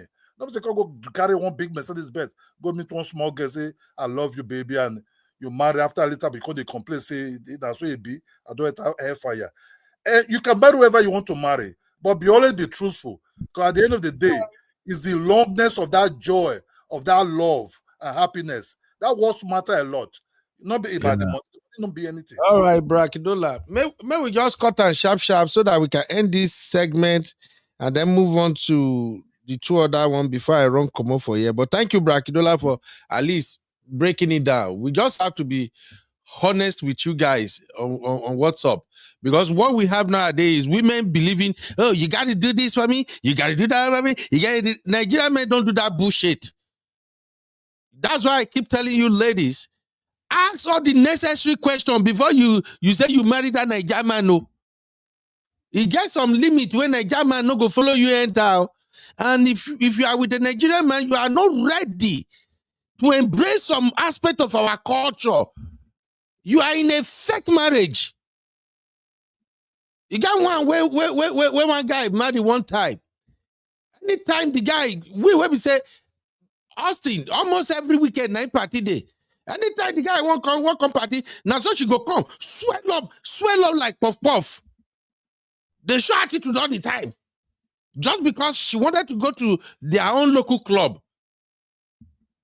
And then after a while, people start asking, dude, like, why is it anytime your woman come like this, it's even hard for us to greet her? They frown somehow. I do say, now go just send me manager like that. You know, she want maybe they go to their club and things like that. At a point, I simply advise him, do this, bro. We have African club here in Austin. We have 2 African club, really good one. But we usually don't go to the African club until 2 a.m. in the morning. So we told him, follow her, go her own club first. From their own clubs usually shut down around 2 a.m. in Austin. So when they shut down, then especially in downtown, when they shut down, then you come to African club with her. They do that one for a while. After a while, she still a verse. Because once they come out for African club, she want me to go house, make they go begin kerewa. And my guy feel like he's missing out. Because when we miss an African club, now we they take catch up. At the end of the day, the marriage crashed. So please, if you want to settle down with Nigerian men, take your time to figure out the things this man won't let go and accept it for him. Or else, those things he won't let go, that you stand your ground and say, Nigeria forever. You have to do it my way. Now that thing I ain't go take leave you, go marry traditionally for Nigeria. You see this woman complaining now, say, my marriage is international, is global. Auntie, what your eye go almost come out with cry. You not be only international. For Nigeria, traditional wedding is the wedding we recognize. Anybody else in case you don't know. In Nigeria, we recognize tradition. In fact, in Nigeria, if somebody took you to Ikoyi or court and marry you, and they never marry you traditionally, you are not the wife. I don't know whether I'm like Uncle Die or not there. Okay, so Uncle Ben, I have I heard what you just said now. Then I have my pushback is, and I agree with you. You said back home what they recognize is the traditional marriage. So for someone that lives in the diaspora, how does that let here they go by the documents? So what are you saying? What I'm saying is this: your marriage abroad is your official marriage. Okay, that is your official marriage, the recognized marriage. But to a man, a Nigerian man, deep down in his heart, he knows that traditional marriage, that is what gave him a kind of authority over you. Unless I not talk about these Gen Z boys, we don't know anything now. When we say anywhere that woman push them, now there they go. But when it comes to men, real Nigerian men, even though Nigerian man won't marry you when they want to do traditional wedding self. And this is what I keep telling people. When you meet a man that truly say he want to marry you, and traditional wedding is not a priority to him, auntie, you are sitting on a long thing. That's just the point. The official wedding is wedding, but I'm just saying under these circumstances right now, this woman believes that because he married somebody traditionally, and she carry official Turkish marriage, therefore the marriage where this guy get no be married. The guy don't leave her since she don't know. That's why she carry herself come that the freeze now. I'm sorry, this is brutally honest review. I'm so sorry, Uncle Daya, over to you, sir. Thank you, sir. There are two things that I really want us to really consider. Number one, this marriage was conducted in Turkey, and I believe the lady in question believe that they have done the marriage according to their own traditional marriage rights in Turkey. Okay, but as a Nigerian man, that is, Nigeria don't consider you married until you have paid the bride price. Bride price is usually paid during the traditional marriage. So for every marriage you are going to conduct as a Nigerian, I'm talking about if a Nigerian man is marrying a Nigerian woman, or maybe a Nigerian woman is marrying a Nigerian man, you must do the traditional rights first. Dowries must be paid. That's what makes that woman your wife. If you don't pay a dowry, you are not yet her husband, no matter which other official wedding that you must have done. What really makes her your wife is that dowry being paid. Having said that, in the case of this man, I want to believe that this man had some issues with this woman. Unfortunately, we cannot get him to give us his own side of the story. For you to have stayed with a woman for 10 years, I don't believe it's only just for the papers alone. Okay? Maybe at some point there was love involved. Maybe they really loved each other. And then it gets to the stage that some things were not going right between them. And the man had to look outside. And from there, the man finally left. So the man has gone, but the woman still believes that they are still married. To me, that's just illusional. She's been deluded there. And secondly, is that even now, the way it is, the woman still seems to be like wanting him back. That goes to show that the guy must have been good to her. The guy must have been good to her, because if the guy is not good to her, she would have wanted him to come back to her. So we must know that point. So it's not a matter of the guy. I don't believe the guy used that for document or whatsoever. There is something that she saw in the guy that makes, see, if it was only for documentation, she would have known it, and then she would not even want him to come near her again. But from the look of, I think it's a love gone sour along the line. They loved each other. The guy was good to her. But now something went wrong. The guy now went out of his way to go and marry a Nigerian woman somewhere else, did traditional marriage, and she got to know about it. But she still wants him. That goes to show that the guy must have been good. So that they have something going there. So all right. I think it's a matter of, you want me, I don't want you again. So it's a matter of choice, and then she needs to suck it up and move on with her life. Thank you. Uncle Ben, go ahead. Can I say something, please, sir? I'm sorry, but the truth is, we need to be careful. We had a conversation yesterday, and something Sister Yinka said we all need to be mindful of, both men and women. If you know you're not ready to be in a serious relationship, you are in it for something. Please stop playing with someone's heart. and let alone impregnate that person and create a child with that person. Like, this makes no sense. At the end of the day, but Akidola just said something. This is karma. It will come back to you. It will come back to you. This woman took out a loan, whatever she did, she loved you with her heart. We need to stop this. If you know you're so rooted into your African culture, everything, like I always say, go back home, marry that person that you so desire so much, and be with that person. Then come out here in the diaspora and take people's heart for granted. I won't. This is just sad. But as a woman, she needs to move on, and I hope she gets the help she needs. But this man is long gone, and I hope he gets what is coming to him. Thank you. Thank you, Dr. Adaman. All right, we're gonna wrap this up. If anybody want to say anything, you can say like in 1 minute. But for me, I think all I will say is that please, please, when you are marrying somebody, make sure they love you truly. And I just wanted to say something, just to push back with on what Uncle Dio said. I think CC actually got it right. You see, here in abroad, a man can marry you for 10 years and he know he's in a fake marriage with you. Exactly.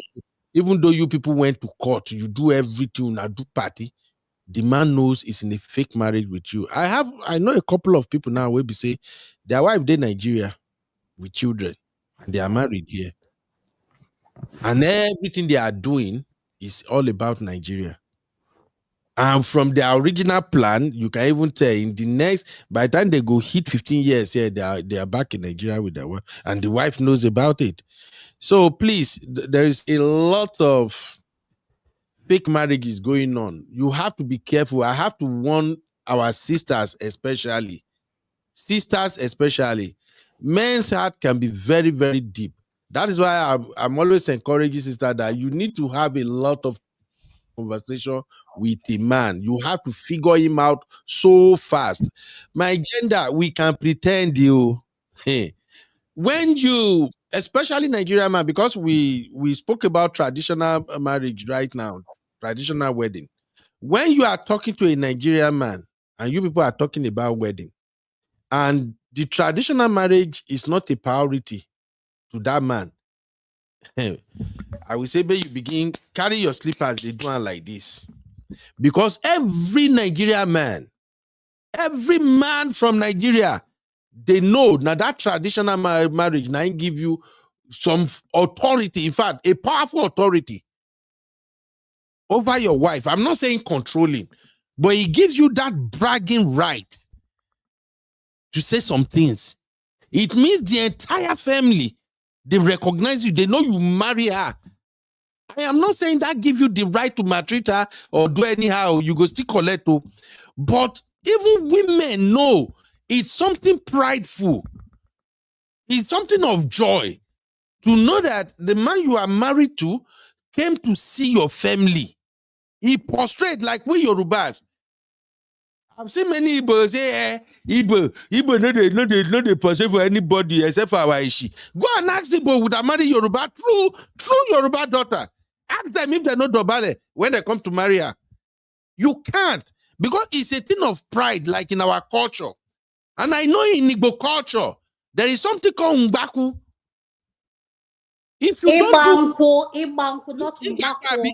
How can I pronounce it here? I was born here in your what are you calling Ibanku? It's called Ibanku. Na Igbaku, Igbaku, Osagbaku, he carry Igbaku. Leave me alone. No stress me, Dr. Adama. So everyone knows, every Igbo woman knows that Igbaku, that palm wine, that you coming with your people, fulfilling everything when they ask, everything, you have to do it because it gives the woman bragging right too. That's what answer respect among our peers. I know we will say, oh, African tradition, we have culture of shame. No.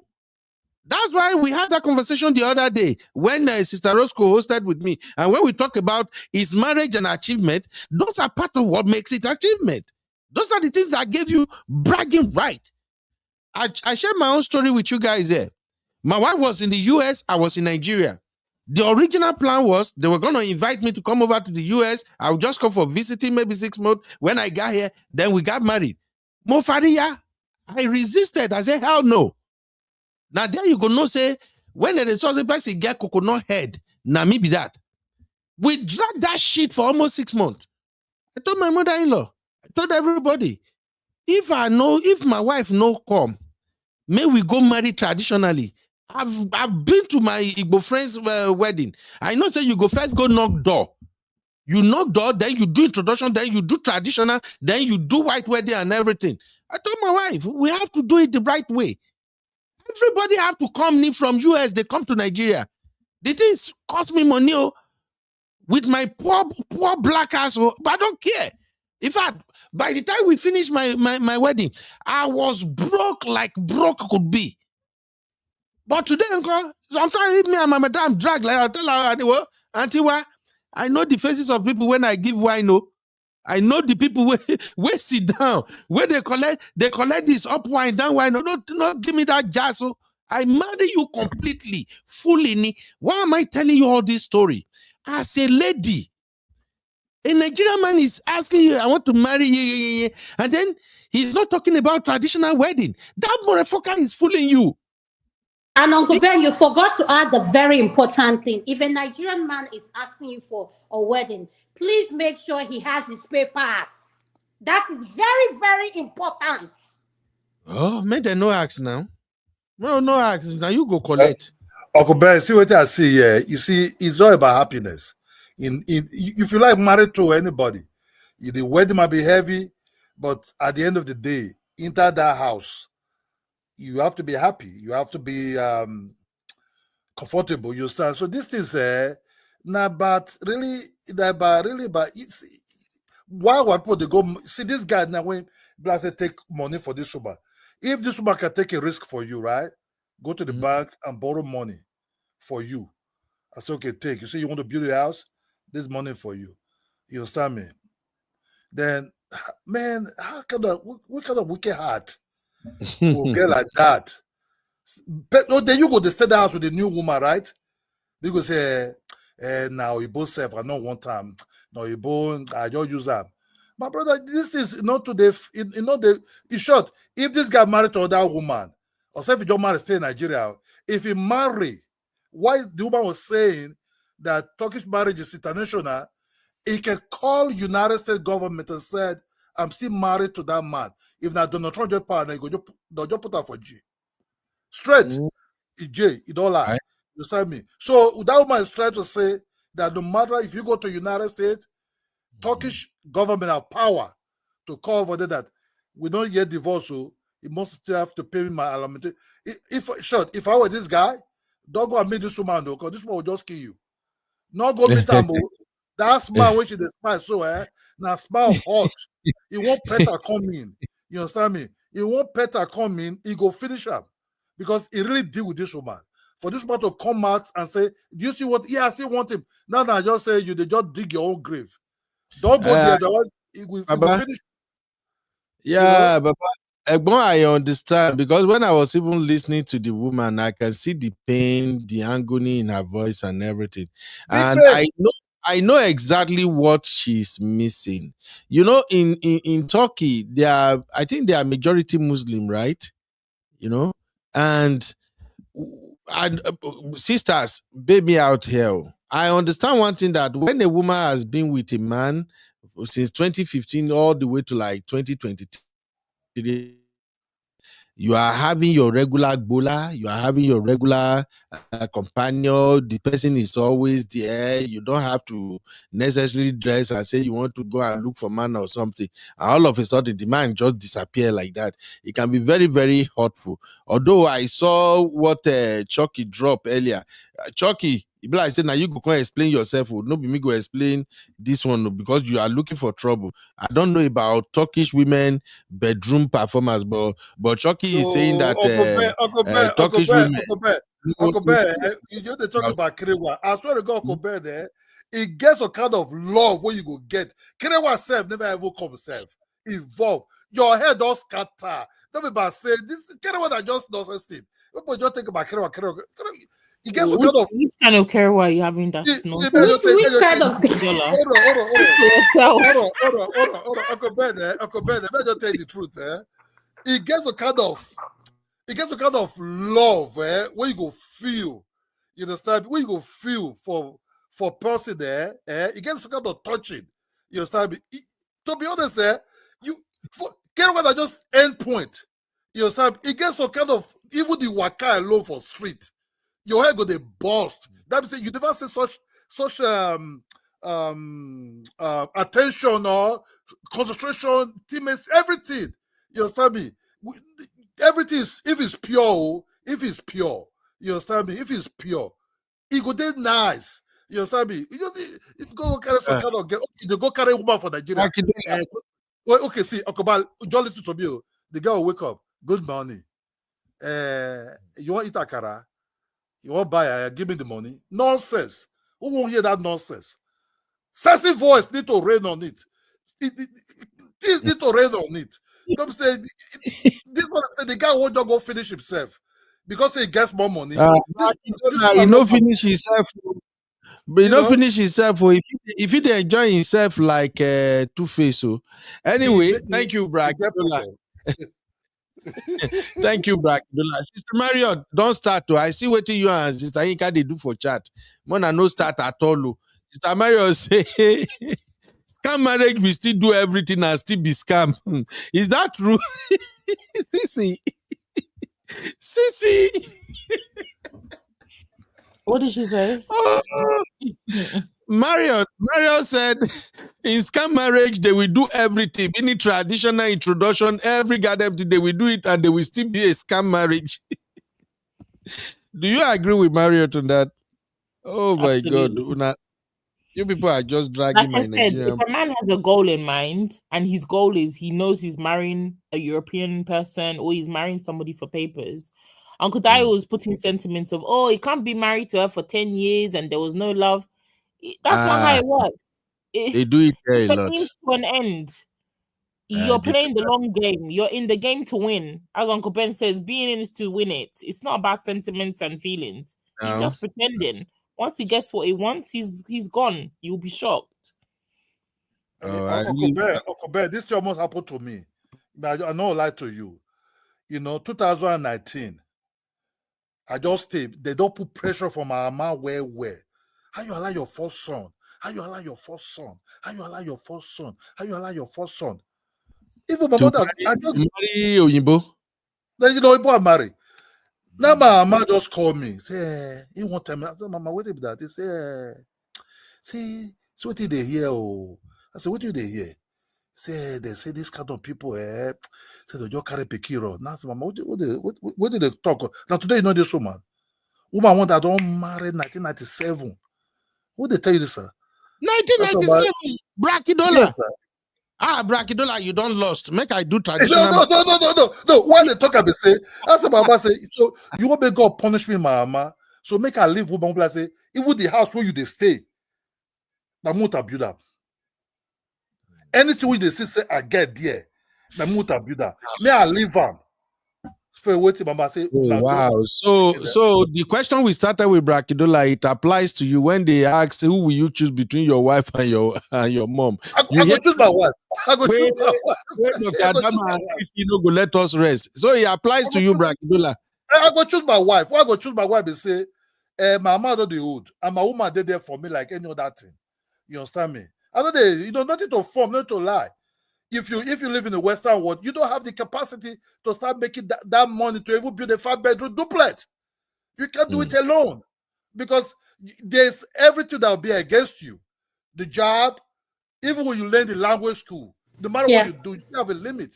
You must have to have the double hand, but that double have to come with love. And never buy the figure that fed you, that took you from the street and marry you and give you these documents, assist to give you a very beautiful house and beautiful children. At the end of the day, you dump that person. God will always punish that person. That's why Yahoo boys, they die with car accidents and everything. that money will be gone. Your suffer the worst possible. You will try to come abroad. Yeah. Can I say something, Uncle Ben? Then I can mute. You Brakidola. She don't never scam person where they close to you, sir. Anyway, Dr. Adama, over to you. But what Brother Kidola said is true. I just said that, and I saw what Chucky wrote on the this thing.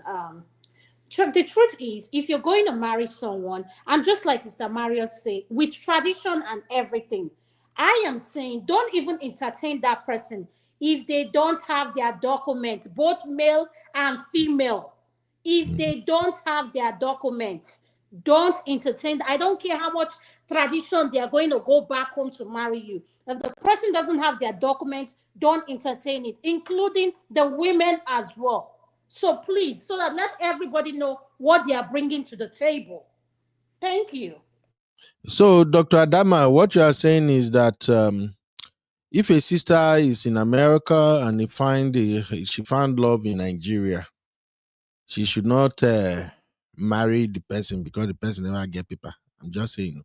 Or if they, No, but listen, this is a typical evidence of what happened right here. Look at it. We're watching it.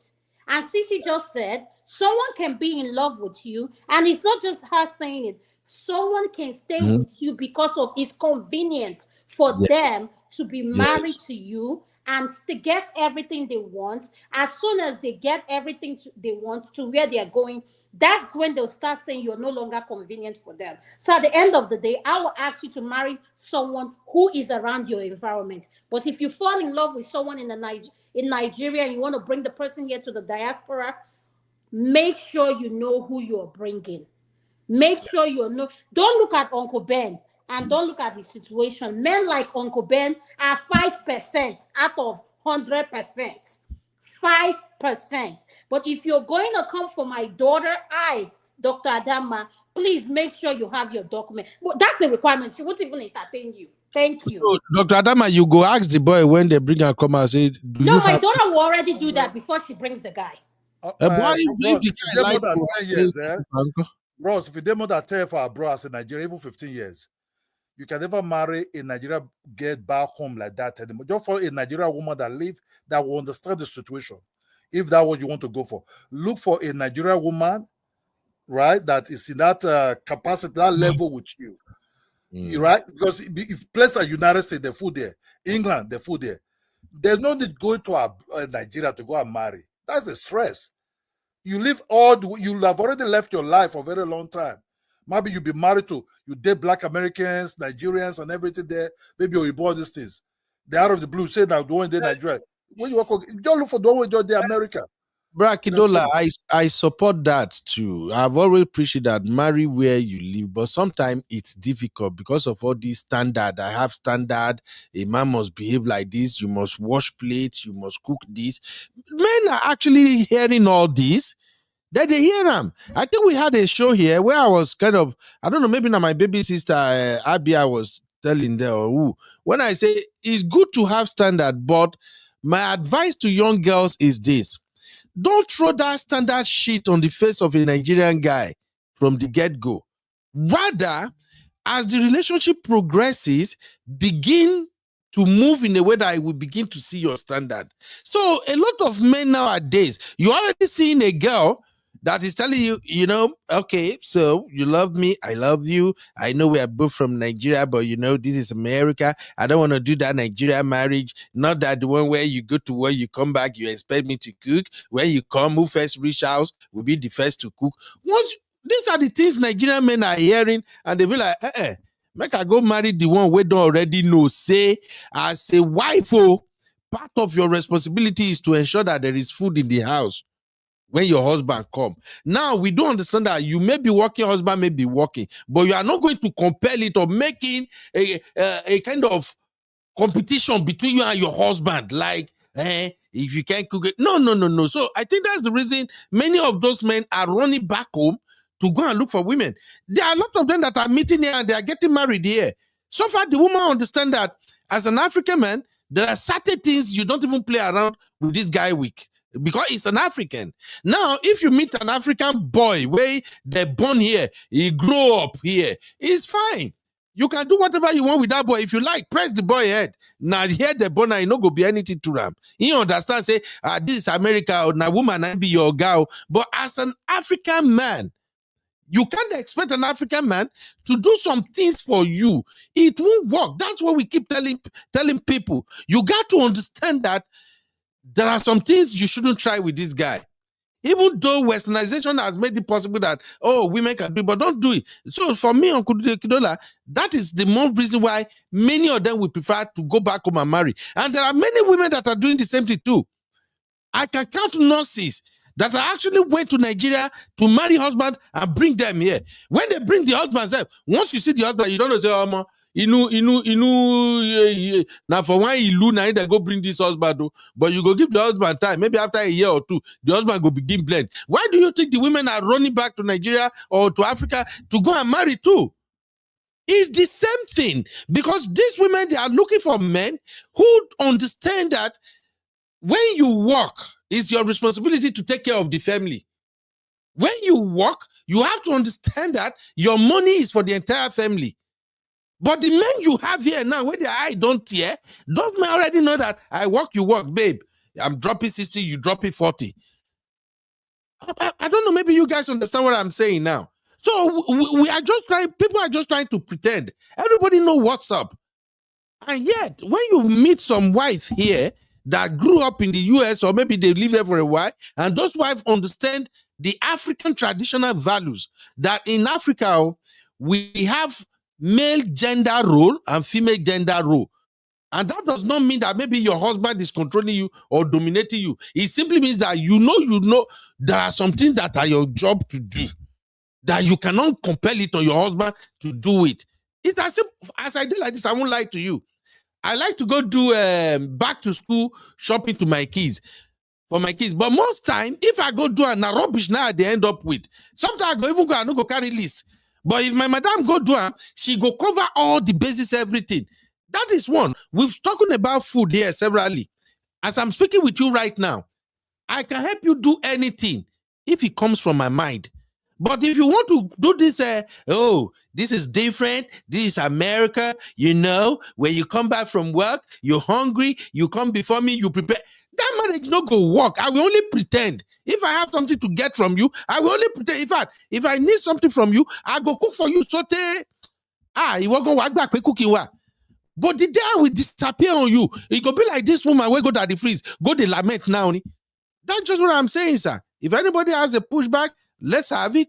If there's no pushback, I think I have to end this show, and then maybe I'll come back and do my VDM later. Well, I don't go. I know one wahala. But over to you, CC and Dr. Adama. I'm even surprised that when allow me make a rant like that, when I never begin the throw punch. It be like say, finally, blood of Jesus done the work. CC. Uncle Ben, I'm here. I'm here. You don't the verse, Abi? You want to tell me make I go cook, Abi? No, I agree. I don't believe in people marrying all this. You know me, I'm not here for bringing men up, raising men, getting them to where they need to be. You're not, like Abby said, we're not doing Bob the Builder projects. I can't relate. So any man that doesn't have his paper, doesn't have his stay, doesn't have his residency in that country that he wants to get married, it's a no-go for me. Tread there and go there at your own risk. It works for some people, but the majority of stories supersede those that it works for most times. So it's a risk. You're taking a risk, and especially when you're a woman of a certain age, maybe you need to really look and say, okay, if I was really this guy's, maybe if he was my age or I was his age, am I the type of woman he would go for? Probably not. If he had everything together, he had his paper, would you be the woman? You guys, like all these boys that we're seeing at the moment who are dating these big grandmas, the woman is 65, 60, no teeth, looking so haggard, can't have kids, and you're marrying a guy that's in his 20s, bring him to the US, and you think, oh, he loves me for me. He loves me for my conversation. He loves me for my God knows what. You're playing with yourself, and tomorrow you'll come and cry on the internet on Daddy Freeze's channel saying, oh, the guy built his family, he married somebody in Nigeria. If you want to be delusional, I feel like women, a lot of the times we know what it is, we just want to live in delusion. So Continue to live in delusion, but don't come and cry later. You know what it is. I think she, when this guy met this woman was young. I think say 10 years they've been together. The man was young too. Yeah, but I understand. But the lady said this guy don't want to have a child with her, you know. So I think The man, so she herself, you're with the African man, and if you know, and she seems she's educated, right? If she knows culture of African people, just even if even if you don't have anybody that you know that's African, African and Indian, Asian cultures, family having kids is number one. If you told me that the man is a Oyibo and he said he doesn't want to have kids, okay, fine, possibly. But an African man meets you and says, I don't want to have children. Where does that happen? Oh, yeah, that's where does that happen? That's why I asked in the beginning, Uncle Ben, when I saw this woman, I said, does this woman have children? 10 years, you don't have children. You don't think his family are twisting him in the back, saying, hello, where is your children? Where's our son? Where's your children to collect your properties? You're going to be with this Oyibo woman. She's not giving you children. Find this woman in the village, marry her, have kids. I bet you this man has got kids with his new wife. All this time he's saying, I don't want to have children. Nigerian woman go run follow you if they're abroad there. They go run follow you even when they don't love you. I guess sisters will run follow a man because they're abroad. I try to say, if this guy dey Nigeria, una go like him. They look my face. You understand me? You don't know this guy because they say that they are abroad. They run follow the guy go abroad. I say for the first 10 years and I work for that family. Then when they call me, brother, so that all phone put for their head. So don't do that again. Now they can't disturb my head. I first you say, you know this guy because now you don't they abroad, they see the way don't be. So the truth about that they say, our people, you see, this life, where you say they're comfortable, you know they're comfortable. You understand me? Because we always believe say if we go back home. Now your local women, you know, it doesn't matter. Green, black, Chinese, whatever it is. Women are women. It tells whether they project whatever they want to project. I know so bad women, they both colors. Depends. Everything I just lock. You understand me? It's not just lock. And now the color of a thing. Now just lock. Uncle Gidola, make I equally add this one too, because CC mentioned something very, very critical. And this one is for the Gen Z and the late millennials. Make I hear very well now. If you want to know how serious a Nigerian man is about you, if he truly loves you and wants you as his wife, that time when they get conversation about before him propose or everything, when they do background checks, I try to figure if you guys are compatible. Ask him, is it okay with you if we don't have kids? Just ask him and then pay attention to his answer. I swear to you, if that man agrees, if he agree with you that, well, I don't think it's anything bad. Yeah, we can have a great life. If he agree, he no love you. I was gonna say that. He don't use you. He won't. Well, he go use nonsense come up for your head. You go. And most time he doesn't. He won't want to. He will. It's even easier for him to meet a woman who says, "I don't want to have kids." His job is easy. He's in and out. The mission is easier to be. There's no sentiments. He's like he can be focused on the goal and he can leave when it's time. You don't have children or daddy or sentiments of leaving my kids behind. Those are the ones that you should be scared of, because I don't know which African man from Africa comes to the abroad and says, I meet a lady, I don't want to have children. And his mom, and a number man by that as well. And his mom is alive. He's like, his just this is alive, and he's saying he doesn't want to have children. Come on, be for real. So that is just one tip for you, young lady. If you venture said, Uncle Ben, children they make the relationship sweet too. Uncle Dayo, Uncle Dayo, I beg. What's your take on that? Is that not a red flag? If a Nigerian man agrees, say go born, and he say, "Oh, it's okay, we can work it out." Is that not a red flag? It's a pure red flag, Uncle Beno. Pure red flag, and the woman should just pack up and leave immediately. That's a scam. That's a scam. No two ways about it. That's a scam. So please, young ladies, I don't know if you guys are learning from this conversation, but I think we don't give so many tips today. There are things you need to watch out for when you are rolling with a Nigerian guy. You get reason why they call us coconut head. People like us, so a lot of women desire us, so they are chasing after us and all that too, because many Nigerian men, they understood their assignment. They can be nice, they can be generous, but ask some question. No. Even the one we played with where we started today's show, where Sisi and my Dr. Adama were asking, okay, who will you say between your wife and your... Ask the Nigerian man, no. Like play, just do it like play. Maybe just sample in your opinion. And one cool thing about Nigerian man be this: if a man know they lie, if they love you, they will tell you how they will save. But if they want scam you, they can give you the answer you wanted. And this is where I also tell young ladies, when a man seems, you ask a man 10 questions, and especially Nigerian man, you ask him 10 questions, and he gave you the answer you wanted 9 out of 10 times. I don't know, is there anything redder than red flag? Sisi, Dr. Adama, anything Say they that again. when you ask, I'm telling young ladies, if you ask a Nigerian man, when it comes to relationship, marriage, and all of this, if you ask him 10 questions and he gave you 9 answers that happens to be what you are expecting the answer to be, run, oh. Bro, that brother has profiled you. He don't know you well. So he already knew what you wanted. What you want to hear. Yeah, if any lady, if you don't understand, if you want an example, I can give you an example. Give us an example.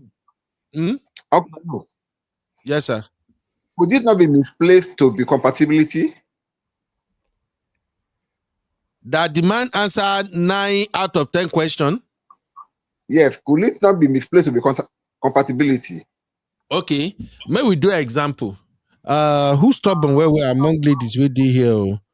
Dr. Adama and Agbas Goose. Let me Sisi, let's Sisi and I do this example. May you see. Sisi, ask me like 5 questions. Oh, okay. I got them. If we are husband and wife, if we are going to get married, ask me 5 questions and let me give you an answer. Okay. If we're in a fire, darling, and you have to save one person between me and your mom, and you can only save one of us, who will you save? Is my mom sick? No, your mom is able-bodied, strong, fit. I'm able-bodied, strong, fit. Who will you save, darling? Everybody go save himself. Uncle Ben, can you be for real? You That's are your fit. answer. You are fit. Uncle My Ben, mom... answer the question. Is that you're meant to be answering the question to be? You're already a red flag. I would have already left you saying that. We are doing Uncle Ben, I know, let me explain, because my sister did. You see, as a woman, you don't know how we feel. May give you the feeling about us as men to our mothers. If you also have a son, you will see it also in your son's eyes. Our mothers, they are like almost nothing but close to God. The feelings of a mother to us as men is very, very, very, very deep. No matter what it is, very, very deep. I understand. These people for me, know. generally, I love my father more than my mother, but still, my mother get one big special place for my heart. Uncle Kidola, so the way we look our mothers, why I'm saying these things, that don't get it wrong. Say when the guy say you love your mama, you say, "Oh, mama boy." He's mama's boy. No, you cannot really compare the feeling for a man. So his mother is very, very. This is just a game. If we started this game and you started on this your episode. Yeah, I just wanted to point something out, Brakidola. That's why I say we'll play the game, because Uncle Dayo is of the opinion that if they are doing compatibility tests, at least the man's supposed to match the lady. I would expect you, Uncle Ben, to say you're gonna go for me. I'm saying, let's say a traditional African man, so that it has a bit of context. A traditional African man, okay? If I ask him that question, he will say, normally, like all of you mummy's boys here, you will claim your mum first. Fine. But you will be telling me, oh, I'll pick my wife. Okay, next question. Oh, honey, if you lost your job and I was the breadwinner and I'm making all the money, is that going to be okay with you? Are you going to be able to stay at home and look after the children and be a house husband when we move to the abroad? Is that okay with you, darling? If you that's another question to me, right? That's another question, yeah. So you're gonna ask me, is it okay with me? Is it okay if I'm gonna be a house husband? If I'm the breadwinner, I'm making more money in the relationship, and I tell you, honey, I don't want us to be paying and having our children staying with nannies. Is it okay if you just stay home and you look after the children? You know, I can be paying you salary. You know, I earn more than you. It makes sense. Is that okay with you? No, we're not gonna do that. That's not the answer, Uncle Ben. You should be saying yes if you're trying to tick all the boxes. Hello, it's your own game. You're not even playing it correctly. But you are not getting it. You are not getting it. The point is, you want me to say yes, right? Yeah. You feel me? But you're meant to be saying yes in terms of you're just pretending. No. And that's what I'm trying to prove to you, that when you meet a man who is you said no. The man will not say yes. But once the man is saying yes to everything, that is the red flag. Exactly. But you haven't said yes to any of the questions. Because by my nature, I'm not gonna say yes. Okay, but Ben is not playing the game. You're just trying to see what you can get. You'll be saying yes to anything. Pay me salary. Yes, man, pay me salary. I will save you if light day. Okay, perfect. And then, honey, oh darling, you know what? This is my body. I don't think I wanna give birth to my own baby. I don't want my body to, I don't want my body to change. My body, everything is looking tight, everything is perky. Can we just get surrogate? I think I just want to use surrogate for our children. Is that okay by you? I will be a fair husband. It's okay. We can do it. That's okay. People are doing it now. It's not a big deal. And what will we tell your family? What will we tell your mom? What if your mom says she wants to come and do, African bath? We will tell her that we'll do surrogate. Yeah, I will make my mommy understand. I will talk to my mom. Okay, fantastic. Okay, fantastic. And babe, you know what? I don't think I believe in this, what do you call it? This men proposing to women. When I'm ready and I think our relationship is going the right way, I think I want to be the one to propose to you. Is that okay by you? I would have loved to do it, but if that's what you want, we can do it. Oh yeah, let's do it. Fantastic. Okay, great. If a man is saying yes to all of these things, he's a red flag. Even me, opposite with the play game, my brain they do bang bang bang bang bang here. I already see my sister has comment. They don't talk. Say no, you should play with brother. It's like they already know. I won't even play along. But basically, young folks, that's just a demonstration of what we want you to learn. A man where he's supposed to say no is saying yes. Exactly. And you are happy. I found my man. We're compatible. You go collect. What? Everybody. Yes, sir. Please let me take you into the mind of a young girl. I mean, into the mind of most of our young girls, what they are praying for to find in a man. Let me just give you an idea of what they are praying for in a man. Imagine a young lady praying for a husband. God, give me a husband that will love me, that will listen to me, that whatever I tell him to do, he will not argue. Give me a man that will take care of me, that will be hardworking, that will be very rich. Anything that I want, they can provide. Give me a man that will not disturb my way of life. Whatever I do will please him. Give me a man that in case of any conflict between me and his family, he will choose me over his family. Give me a man that will always be at my beck and call. That is general mindset of some of these our girls now when they're praying for a man. And you, as a typical African man, most of these things that they're saying is a red flag to you. So when they're coming into that relationship, they're coming with their prayer point in their mind. So this question that you and Sisi were just praying, to me, if you have played it very well, it would have been a red flag. But but you want to have the reverse. Let us do, if the woman is the one that is a red flag, and the man is and the man is the price. For instance, now a woman that wants to use a man to get a document, what do you think will happen in such a scenario?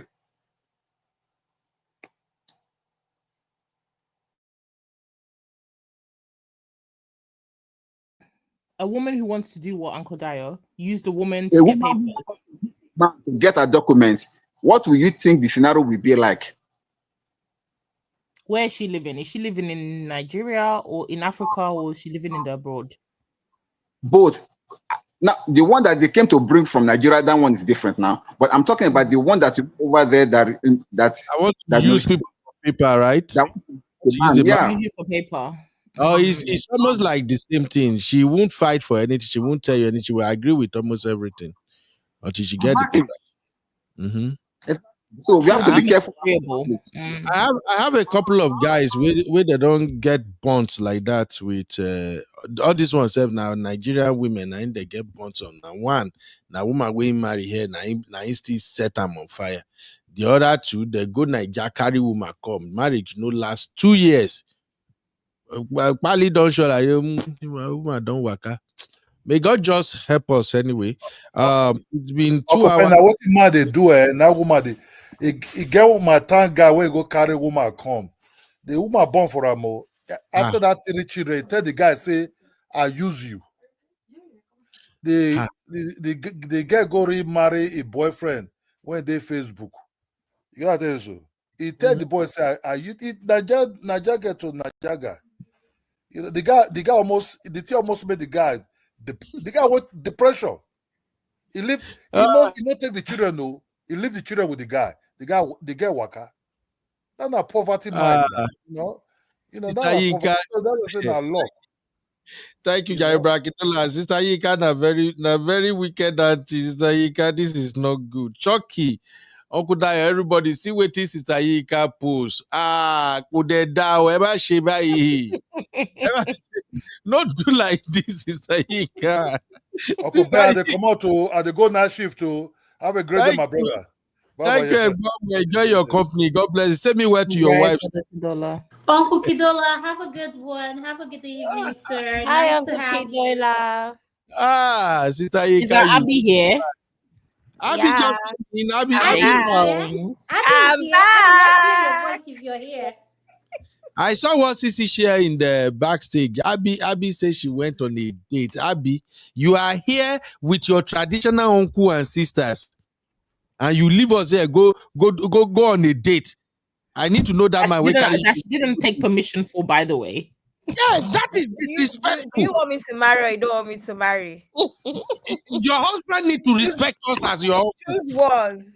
No, he has to respect us as your uncle. Okay, Abby, the same question we'll be asking all day long. Ask the question. We already had the update. I already asked the question. Between that man and we, your family, who they more important? Who did he pick, Abby? My family. Okay, so you see that man is wrong to take you out on a date when we're having family meeting here, Abby. You're right, because I asked him the question to tell you that I've been looking at the comments on this last year. I asked him, do you consider your wife your family? And he told me it depends. Oh, it depends on what. A good man. We don't leave that man, no. That's a good man right there. Ben, can you stop? He said, actually, it depends on what. He said marriage is not always about love. Sometimes it's coincidence. It's convenience. Convenience. Red flag. I said, no problem. Thanks for the information. Uncle Dio. I won't close show now. Abby won't start another thing. Uncle Dio, is that a red flag? Uncle Dio, is that not a red flag? If Abby is your daughter, Uncle Ben, it's a red flag, I beg. What's the question? What is the question? The question is, he said that marriage is not always about love. Sometimes it's about convenience. Who said that? The man or the woman? The man. That she just went on a date with. Hello. And what are you seeing? I I'm hope there not won't be any saying I'm second. in my house now. Thank you very much, Uncle Guy. He said, I hope there won't be any second. Uncle Ben is saying, Of course not. keep that man close. Oh, God. That's Listen to Uncle Ben at your own peril. You'll be single forever. You know where. Uncle Ben doesn't want us to marry. He's a saboteur. Stop! Can you stop it? What are you saying? I'm done with you, sis. We're not taking any more relationship advice from Uncle Ben. Mrs. Dio is the only person we're going to consult on relationship matters henceforth. Thank you. No. Abby can actually change that man. Abby can change his mindset. No. Uncle Ben, no. This is why women Anything come back that has after to 10, do after with 5 changing years. The man a has man already is told a you his problem. stance. You say you should change his mind. For what? Then Oh, tomorrow you get married to him. this He'll be saying, "Oh, you're my wife. You're my wife." Then his mom will come and have a problem. He will take his whole family side against you. Hello, he told you this on the This first man date. is based off of Cece's recommendation. Age recommendation is 37. Okay, ladies and gentlemen, please let me just say this. I have to be honest with you guys. I have an appointment that I have to attend to right now. I need to change. I want to change some wheels on my car. I can leave you guys. The SMB is everybody. If you still want to have this conversation, there's no need for me to shut it down. But I just wanted to know that I'm stepping out. I will join with my phone. Okay. If not, I still won't get this conversation. But as far as boss, we're here. all right, okay. Continue, please. I will join you guys when I get to where they go. Thank you, everybody. Thank you, Okay, Uncle Mr. Ben. Dio was going to Sibi, answer Abby's Mr. question. Dio, please continue with your good advice. Yes, I was trying to say that if a guy should tell you that, see, I think we've had this series before. We have discussed this type of date before. Ask questions that really matters, and then based on the answers that you get from the guy, it will now let you know whether there will be a second date or no. But if you actually ask this guy this question this night, and he tells you the person, now the next thing, what are those dependencies that he gave you? Did they give you any? Any what? What was the your wife is not your family? It depends on what were So those? he first of all said it depends on how the wife treats you, right? And then I asked, would you marry a woman that treats you terribly? And he said, not necessarily, but at the end of the day, marriage is not always about love, but convenience. So I was just there. I didn't even bother asking again. I was just there calculating. So you would marry a woman that treats you terribly because it's convenient. Yes. Okay. Interesting. I was like, oh, okay, interesting. No, what do I need to ask again? No questions asked. I beg, it's okay. Fifi, you will not see me again. are you not feeling the vibe that I'm feeling? That this is just somebody that just want to get you by all means. Are you not feeling that vibe in those two questions that the guy have answered so far? Because I see that it's like it's neither here nor there. So it's trying to like. He's neither for, he's neither against.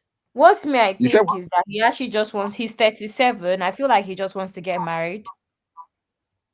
I mean, that answer already tells you he's not bothered either way. Yeah, so it's just let it be that I have a wife. So you might not get any emotional commitment there. Just a ring. That's what I feel. He just want to have you by all means. So even if you tell him not to go and bring you the moon, he will say he will do it just to get you. I'm telling you. To me, it's double red flag. I'm sorry. Double canopy, in fact. But the good thing, at least he was honest. So with that information, you will now use it accordingly and not proceed. Is our bet, obviously.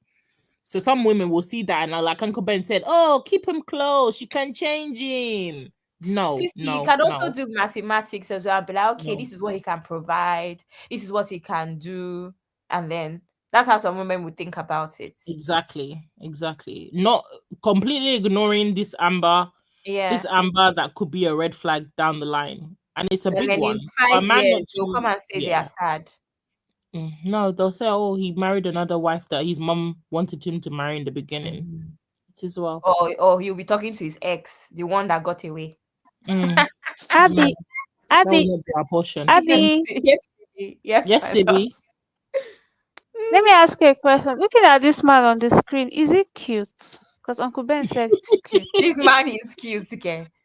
I mean, it depends. Thank Beauty you, my is there, be darling. I over. told Uncle Ben that this man is not cute. This is not a good picture. The other picture was better. You are not being fair. Show Abby the other picture. This one is not clear. I'm not going to lie, I could die. I trust CB's what's the word? Judgment. I'm CB's telling judgment, you. sense of judgment on this matter. In comparison to you Thank and you. Uncle Beno, I'll go with CB's choice. He's not cute. How do you let someone who isn't cute treat you like that? That's my question. So Maybe Abby, he's you went What's the through when you red did the line first for question. some women? If you're who would you say, your husband or your what was the question? Husband or your dad? Let's do Me? it for yes. Sissy, You're my married. dad. Okay. My You say dad. your dad. Abby. Yes, Sissy, because Abby, I was Abby. thinking, Can you be for real? Abby for real right now. Sissy, No, you're can you- married. You have a These good streets are husband. You not don't have a what dodgy relationship. You save your dad. Sissy, the man on relationship or marriage. No, marriage. You're married, successful. Marriage. You can only save one person. My dad is 60, so the man, what's happening to the man's legs? He should even help me save my dad. What's going on here? No, Abby, that's not the question. How we just saving my dad together? Abby. Yeah. Abby's doing Uncle Ben style now. With this No, but very answer. serious. That's a very tough question, though. No, it has to be a tough question. When But you were I asking mean, Uncle Ben, I was laughing. Now it's my turn. It's not funny. now it's Wait, your turn. Your daddy or your daddy? I can't like that. Your daddy or your My daddy? daddy's going to have to call on my mother to save him. Abby, be for real. Abby, you were not here at the beginning. Are you serious? I actually don't know. You guys, you know, Really? you want my dad to burn. Wait. Be for real. You have a good relationship. You're married. You have a fantastic It has husband. to be my husband now. No, Abby, this is not don't let them convincing. change your mind. Don't let them change your mind. Wait, Uncle Ben. I have to consider children as well. No. Yeah, of course you would have children. He's your husband. I have to save the children. So let's do it like No, this. there's no children. It's just your husband and your dad in a room. You have to save one of But them. we have children together, me and my husband. Of course you have children. You have a fantastic I have life to save the together. father of my children.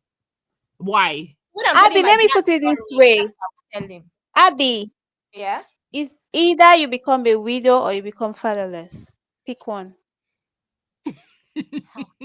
That's so Go, true. girl. Fatherless.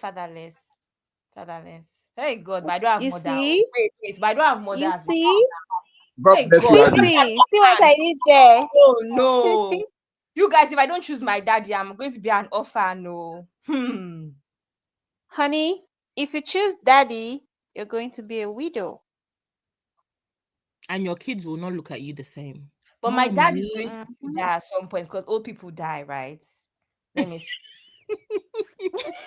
This calculation, I can't believe Abby. I thought she would say daddy. I'll choose my daddy. I'll choose my husband. Guys. Good girl. God bless you, Abby. God bless you. Now you're talking, girl. Now you're talking. Okay, but now your husband and your children, which one are you picking? No, my children. No. What happened to my husband's legs? No, Abby. It's one or the other. Yes, my children I will choose. That really? One about it. Absolutely. Okay, so let's put it like this. If you are in labor and your husband can only choose one of you, your baby or his wife, who should he choose? He should choose me. Why? Because Daz is a man. He's supposed to choose me. Well, I don't understand. He should choose you because you have other kids for him much later. Exactly. Okay, but you actually, any man who doesn't choose his wife, you have other kids as well. No. In reality, Sissy, hold on. It's his own job to protect him. I've asked my partner this question before. I've asked him this before, and I'm like, if this was to happen to us, who would you choose? Being realistic, because I need to know his type of mindset. He needs to remember, I've got kids, and hello, who are you gonna pick? Or you're gonna say, no, I want my baby, she should go. And he had the right answer. He said, no, I will be hard, but I'll pick you because we can have more children. Mute because it's echoing a bit. Who? Somebody? We need to mute. I don't know. Yeah. It's Uncle Dayo. Is your mic on? But this is actually a real dilemma, So I've asked this to my partner because I want to know, like, who's you gonna pick? That's a hard one. Because you can still have more. You can't pick your kids because you can still have more children with your husband. But Sissy, to be honest, most men will actually pick the child, the newborn baby that they do not know. Most men will pick their wives. No, they won't. Most wives will pick their Uncle Dayo, what will you do? Most women will pick their children. I don't know. This actually happened in reality. Okay, a friend of mine, that situation. The wife was about giving birth, and then there were so many complications, and they were like, they can only save one of them. It's either they save the child or they save the wife. That you should tell them what to do. The guy find it so painful, but he had to choose the wife, and I gave him my full support. Because why? You can still have another child, but you may never get another woman like your wife. That's the truth. It's so sad that you have to let go something that you have been expecting for the past 9 months, that all of you will be waiting for. Preparations were made. You bought clothes. You bought coat. You bought everything, waiting for the child. Now it has to do that. You have to choose between that child and your wife. Of course, any reasonable man will choose the wife. That's the truth. Thank you, Uncle Dayo. Uncle Dayo, I have a question for you. Uncle Dayo. Can I answer too? Is that Uncle Ben? Answer, Uncle Ben. Cindy, yeah, this is me. Can I answer too? Go on. No, Uncle Ben. Yeah. Honestly, I pray that situation will not happen to anybody. Amen. But I'm choosing my wife too. And I think most men will choose their wife in that situation. The woman can always produce other kids. So sorry, CB, I'll ask the question. CB, but do you expect your wife to choose you or the children? That's a good angle. That's a good question. Was that question for me? For Uncle Dayo and Uncle Ben, do you expect your wife to choose you or the children? What are your expectations? If I can answer that question, are you saying that in the situation whereby my wife has to choose between me and the children, or my wife has to choose? Yeah, between you and the children. Same question. Yeah, the same question. I would rather sacrifice myself for my family. So if she shoots the children, I'm good. No. Who would you expect your wife to choose? You or your children? You know what? Who would you expect your wife? Who do you think your wife would choose in that situation? The kids or you? I said I would prefer. No, explain the situation. See what type of situation can we render. The first is like you've all had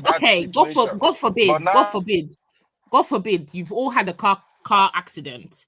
She goes to the hospital and they say all of them have got brain damage or whatever. I don't know what the situation is, but they're all not they're all on life support. But you can only pick to keep one of them, your child or your husband, alive. We don't have enough electricity to power both life machines. Who are you turning off? See, God forbid. Change it. God forbid. Oh, that's a terrible situation. Yeah. Let me ask my own question. Uncle Dayo, this question is for you. Okay, I'm hearing you. Yes. You can only buy one car. Are you buying for mama or you're buying for your wife? For my wife. Oh, CB, that's so easy. Hallelujah. Of course, before we go. This is not easy. It's not easy. We've had Buy issues what? where men buy cars for their moms Buy before their what, wives, CB? and they're like Buy a car. Buy a car. a car, and they're like, my mom suffers for me. I'm like, hello, your mom's supposed to suffer Of for course, you. It's wifey normal. now. As You're opposed buying to for what? wife. Well, that's Uncle what Ben, men it's are. easy for you because you're a good man. I'm telling you, most men will tell you, my mom suffered for me. Your mom is supposed to suffer for you. How old was I when your mom was suffering for you? Am I supposed to come and suffer for you? No, they keep Those saying red that pill thing. guys will say they Doesn't are. make sense. I'm, and there's a reason why I asked the question. Because of like my mom suffered for me. I know what she went through. Me too, my mom also suffered for me. But then she will never tell me to pick her over my husband.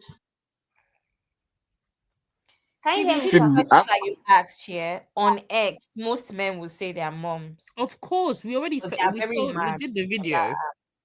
We showed the video. You weren't here, Abby. All the men chose their moms. Not surprised. I was telling Dr. Adama the other day about those men that are part of a cult called Agbafians on X. Over 500K.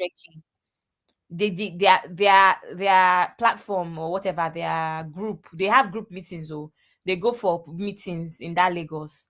They do monthly meetings, monthly meetups. They have something like 39K members in their club. That's what they do there. Talk down on women.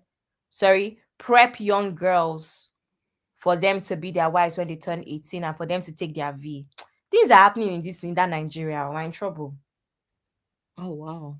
Yeah, it's a very terrible situation. It's actually like very, very terrible. They are called Abafians. Anybody's interested to look at them up. Are you serious about this, Abby? Sorry, sir. Are you serious I'm not about just. this? I will send you to the backstage, Uncle Daya. No Yes, problem. please. I've never heard of this before. So they're Uncle, just another Adama and I are speaking incel about group, basically.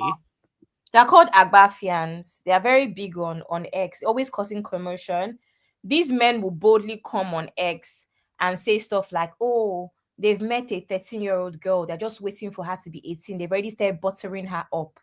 As in, we're always so shocked. Next thing they'll call women on X angry feminists. But how would you be angry on that app? How would you be angry on that app? You're telling us openly that you're buttering a girl up so that when she's 18 and ready, you will strike. You know, they talk down on all sorts, like on women. They're the same ones that claim that women are not, wives are not their family. All sorts of terrible things. I'll send it to the backstage. Wow. If you see when Or talking called about men that can't defend their wives. They watch their own family talk down on you. Oh no, thank God for my this kind of kids. person that him is already your enemy. The family is nothing at this point if the man is already behaving like this.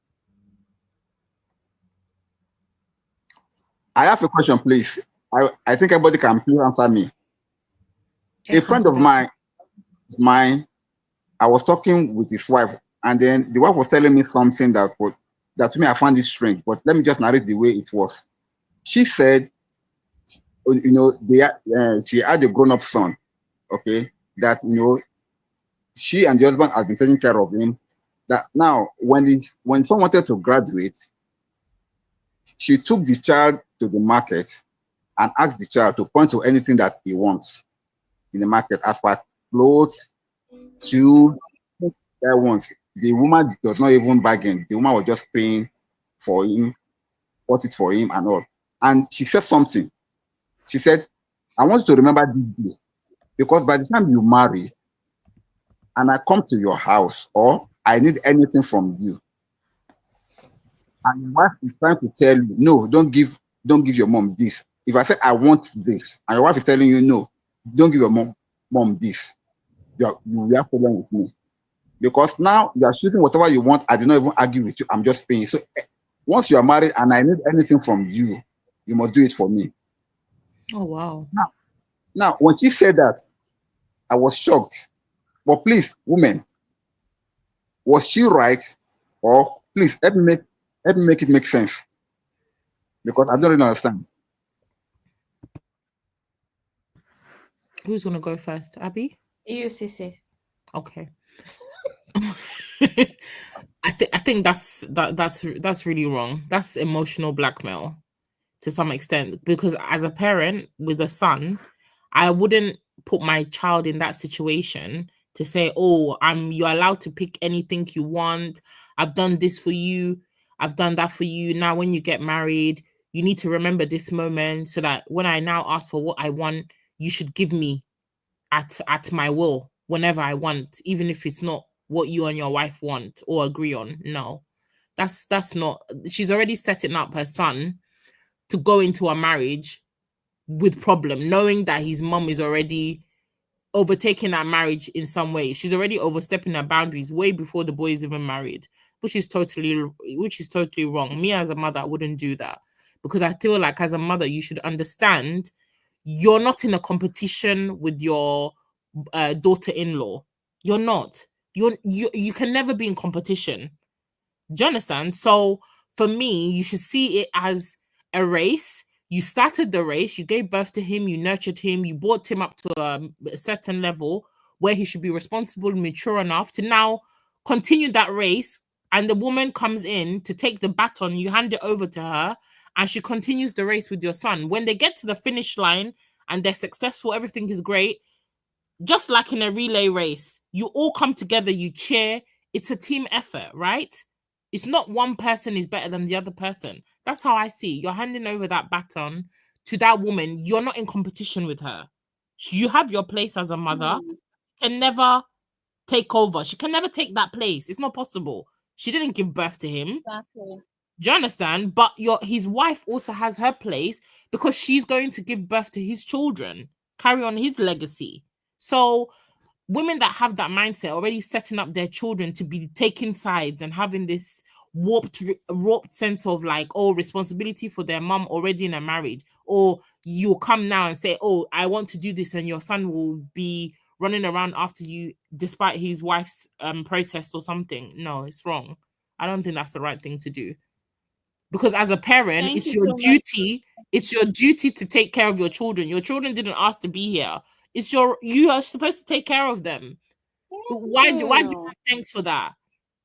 Not in a disrespectful way, but you can't take your child and say, "Oh, I gave you everything. Now when you grow up, you should give me everything." It is your responsibility. You chose to have them. You chose to bring them into this world. You Exactly. want to take care of them. So it's not like God it bless shouldn't you. be something that, you should hold over their heads like, "Oh, I looked after you, I nurtured you." Okay, have the baby and throw it in the dustbin then, if that's what you wanted to do. That's it's just wrong. Emotional blackmail, and honestly, they're already setting up that boy to go into his marriage knowing that his mom is already first in his marriage, which is not right. Which is Which is which right. is Yeah. wrong. That's why sometimes I say, even as Africans, we have to unlearn and relearn a lot of things, because I don't know. Okay, wasn't on Uncle Beno's show, because Uncle Michelle's show.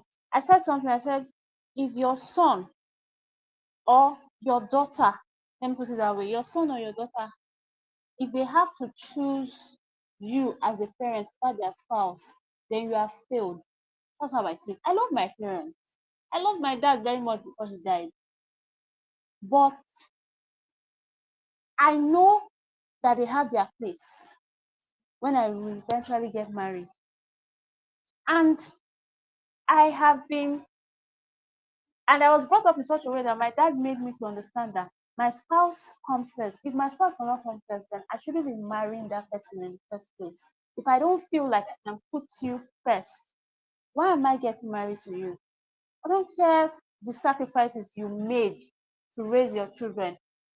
I know I know what I went through as a teenager, and I know the sacrifices my mom made. I also know the sacrifices my father made. In fact, my father was scared. Back then, I had a head scare, and he thought I was going to, die. I know the sacrifices they made. I know what they went through financially and emotionally. But that does not mean that because they went through all of that, I'm still going to pick them over my spouse. That means they failed. So if you are a parent and then you put your children in that position where they have to choose, where they have to prioritize you over their spouse, I mean, what have you been doing? What are you teaching them? You have failed. That's how I see it. Oh, or they cannot, or those kids who cannot make decisions without calling mommy first. And mommy said we should have 3 kids. I'm telling you, these things are happening. It's just that sometimes when I say it's like, no, it's not possible. And mommy said she wants 3 grandchildren. These things happen. Especially here in Africa, they just want to come and control your marriage. And I feel like, especially women, my gender, women who want to control their children's marriage is because they were miserable in their own marriage. That's just how I see it. If you're too involved in your children's marriage, if you want to know every goddamn thing that is happening in their marriage, you want to know where they are, where they are going to, you want you to the extent that you even know their the kind of meal, their timetable and all of that, you know what they're supposed to be eating, or you want to even decide, oh, you guys shouldn't be eating this, you guys shouldn't be eating that. That means you are a problem. You are miserable in your own marriage, because if you enjoyed your marriage, I'm not talking about loneliness now. If you enjoyed your marriage, you will not be too involved in your children's marriage. All you need to do as a parent is guide them. Anyway, that's what my dad told me before he passed. That he's just meant to guide me and not tell me what to do. Because he believes that he has raised a confident lady. He has raised he has raised a lady that knows what she wants. I'm not a robot. I can think for myself. And if I get confused and I ask my dad, okay, dad, what should I do? It's not because I don't know what to do, it's because I need clarity. So I don't understand the whole parents setting their kids up for, I don't know. It's CB, exhausting sometimes. Absolutely agree, Sibi. I actually asked her why. I actually asked her, why did you say that? And she was like, this is where you get the mindset of some mother-in-laws. That's why our children or our sibling or maybe our family don't marry a kind of controlling mother-in-law. They should not marry any spouse that has a controlling mother-in-law, because this is why some mother-in-laws always put their children's marriage in problem. She told me that she has invested so much in her son, and then when it's not time for her to be reaping the fruit of her labor, that she doesn't want any woman or any other girl that does not know how she has suffered over her son. Now, I'm using her words exactly. Do not come and start dictating or trying to deprive her of enjoying the fruit of her labor. When she told me that, where my mind went was, okay, definitely this boy is going to have problem in his marriage, because Absolutely. if the mother, no matter who this boy marries, the woman will always want to have the dominance in that marriage, and that is not good, because you are not leaving them to live their lives. But Mr. the only thing I Dayo, can say, yeah, you mentioned that she suffered. yeah, no, that's what she said, that she has Yes, suffered, those that were invested her so much. words. That she has invested so much in her son, and I'm saying that's So not an excuse. Her no, son can no. take care of her. That's normal. The thing is this: You're supposed to look if after your parents, but not prioritize them over your spouse. That's where failure comes in. that's where the problem comes in, because once the mother is so possessive like this over the boy was just graduating, the boy was, and then after the boy graduated, he came to the UK for his masters, and then I think he graduated last year with his masters. Maybe he's still in the UK now, I don't know, but I'm sure he may be around there. And Sisi, I pray it doesn't come near your daughter. And Mr. Dayo, wow. did you know that the only person that can change his mother is him? Honestly, I think Mr. Dayo, you've been on Christian show.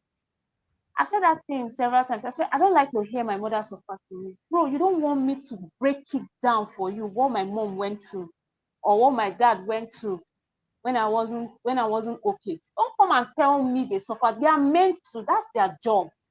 They are meant to suffer for you, just like I'm meant to suffer for my kids tomorrow so that their spouses can enjoy them. That's the sacrifices that parents should make. You shouldn't make those sacrifices and start making it look like, oh, you need a reward. No, your kids will naturally care for you in your old age, love you, and provide all you need when you can no longer do things for yourself without you asking. You don't need to ask. If you have to, spell it out that, oh, it's time to reap the fruits of my labor, then you have failed. Absolutely. And as a I parent, maintain that. yeah.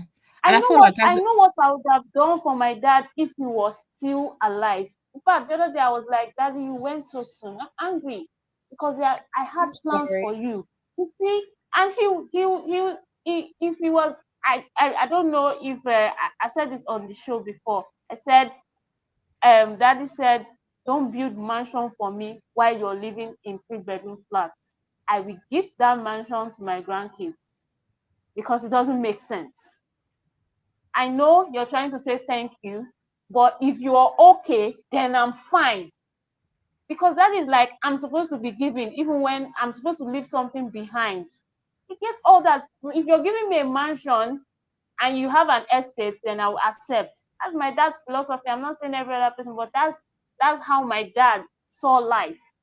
That you're meant to make sacrifices for your kids.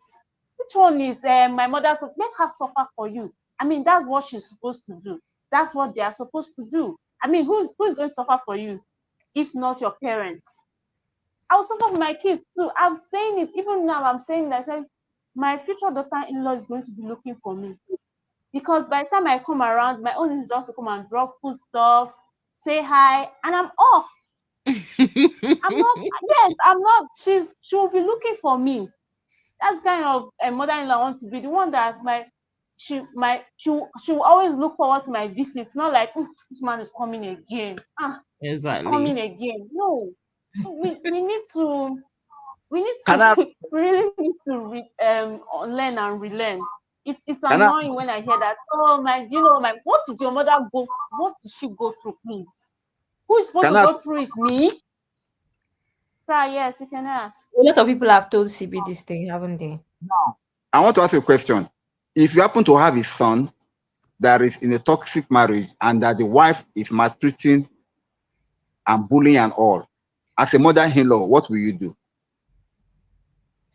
If a mother-in-law or mother, If my daughter-in-law is toxic, sir, that's what you mean, Yeah. right? Yeah. That's where I step in. That's the only time I will step in. Step in If how? my CB, daughter-in-law is toxic, first of all, I'll talk to my son because I'm not going to have war of words with my daughter-in-law. That's bringing me down. I'll talk to my son like, this isn't right. Try and remind him who he is. There are other things I will do to tell him that, look, son, your mental health and your life is at stake. So you need to do something. It's either you guys go for therapy or you leave this marriage because I want you to be alive. So that's the only time I feel like parents can actually get involved. But if your daughter-in-law or your son-in-law is not toxic, what are you going to their house every 3 weeks to do? CB, I know. were you here when I spoke about my brother? I don't think so. It's actually no, not I that don't think CB was straightforward. here. It's actually not that straightforward. And I say this because I also come from a family where my mom wasn't accepted, right? Because she's a different tribe. My mom is Igbo, my dad's Yoruba. And on top of that, my mom is from a significantly poor family. My dad is from a known rich family. So my granddad was like, how dare you? Not only is she Igbo, she's poor. Literally. And I'm not even struggle. Pick a struggle. Pick a struggle. We're expecting some Yoruba dynasty. What are you on about, right? Oh So Lord. I know that dynamics very well. Now I'm currently going through similar with my brother, and I just realized that people in love, they don't advise them. You have to actually leave them. I have a friend who I think is a better example because it was even a case of DV, right? With the girl. The girl was hitting him and stuff. And they got engaged. To today, because this is a childhood friend, so I also know his parents, right? and I've had to speak to his mom about it. And it was so tough because there's nothing that we could do. I'm even talking about me because he sees me as a younger sister because we grew up together. There's nothing we could do, you guys. He had to come to that realization by himself. He's an only child. So imagine an only child. Imagine how close he is to his parents, his mom particularly. But there's nothing we could do because that's how abuse, toxicity works sometimes, right?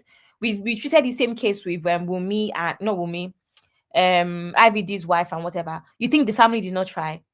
She went as far as not even only being the only person that wasn't even educated in that family. Why? Because of that man.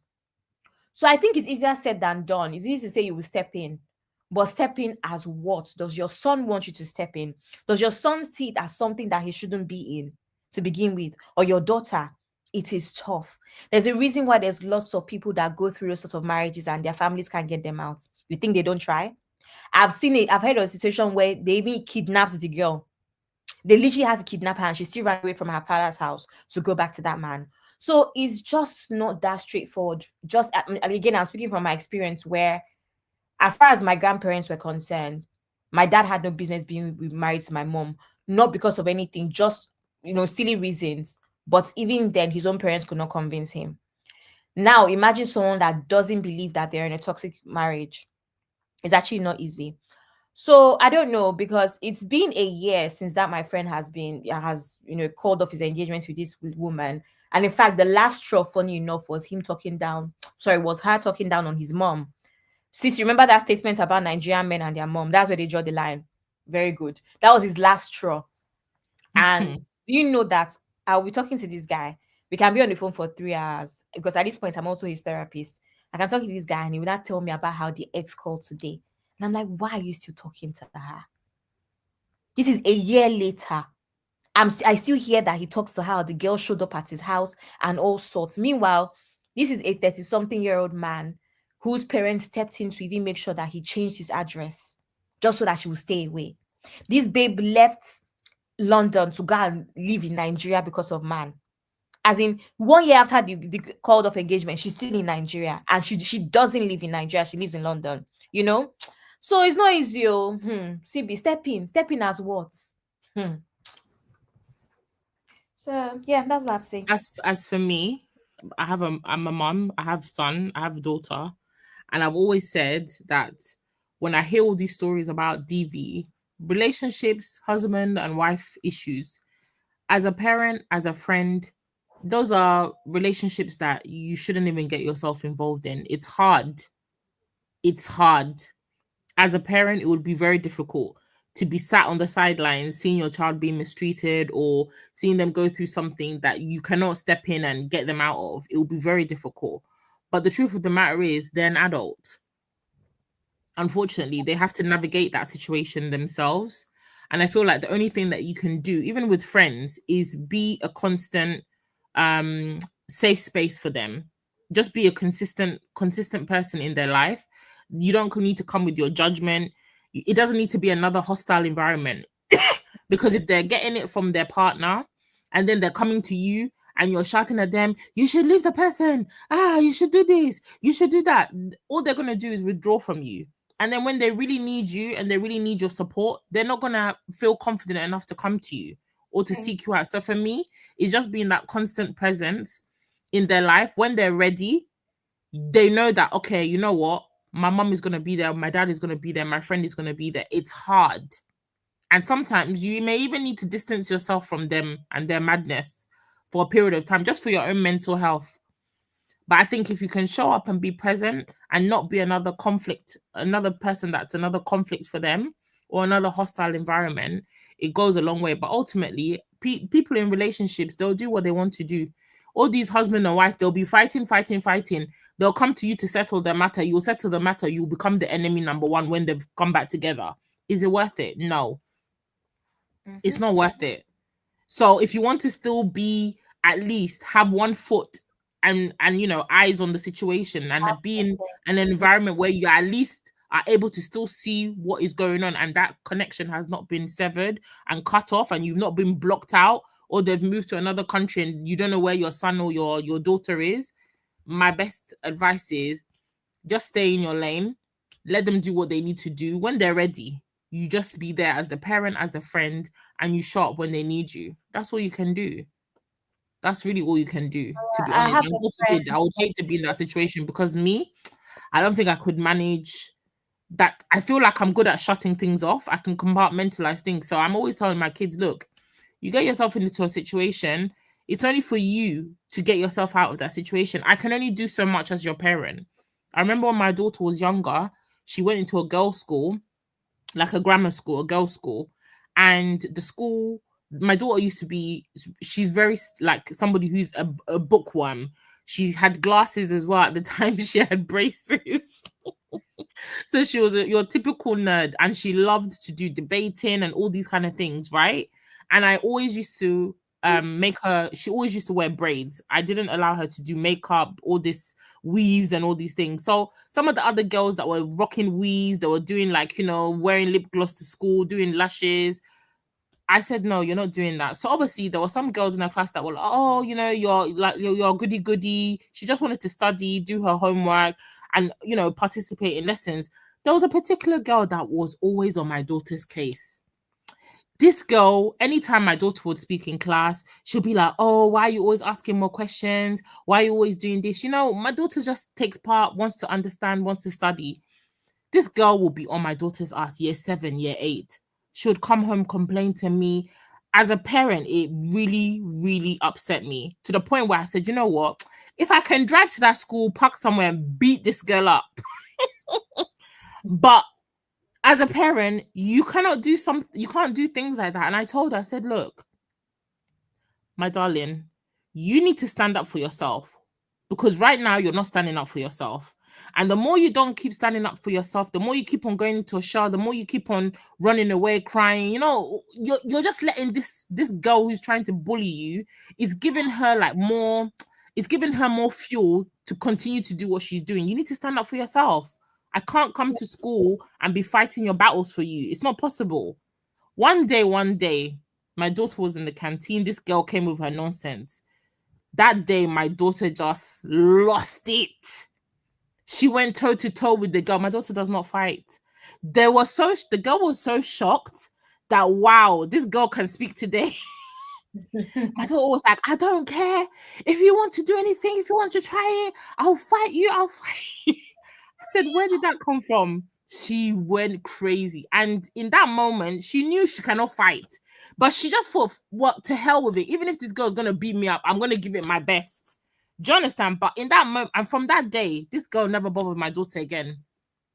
And that just goes to show that sometimes as a parent, you can't just fly in and try to save everything for your kids. You need to let them navigate and sort things out for themselves.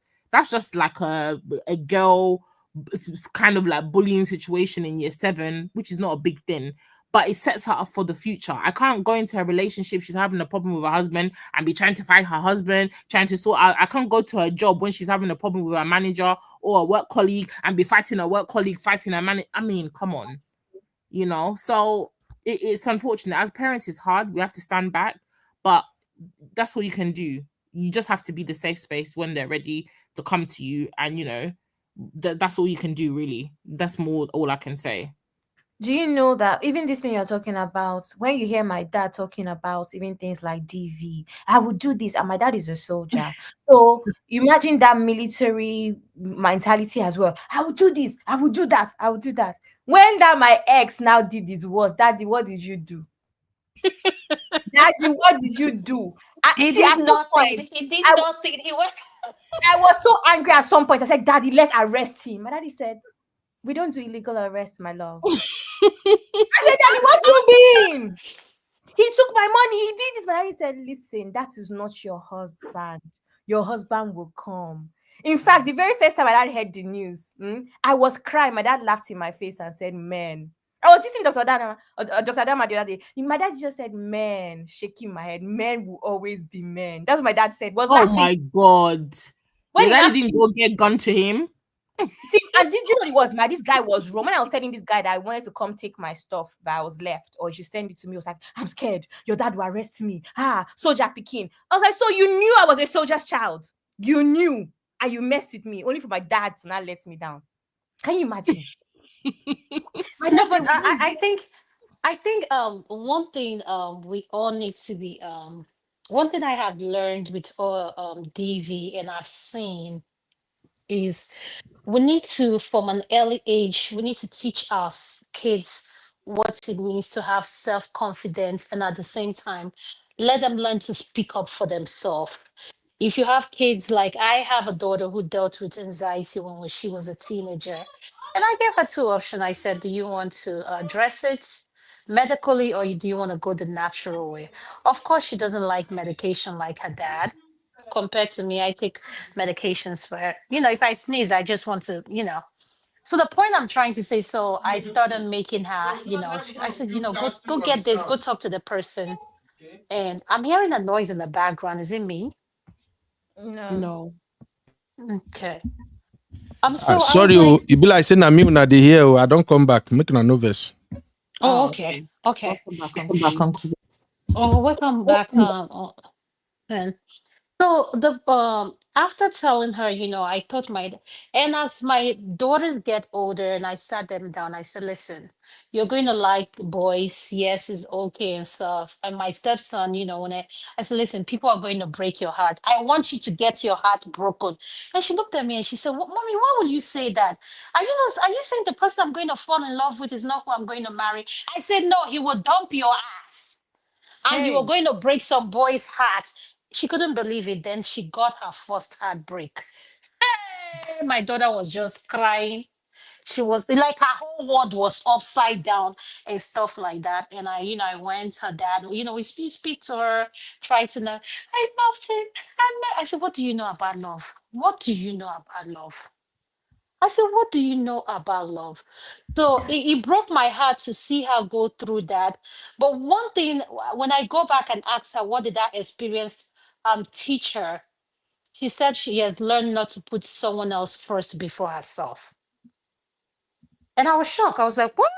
And she said, yes. She said, in every situation, I come first. She said, me as a person come first before any other person.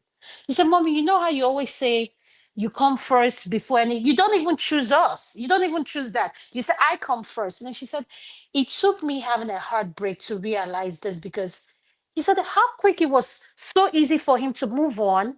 And I'm here crying.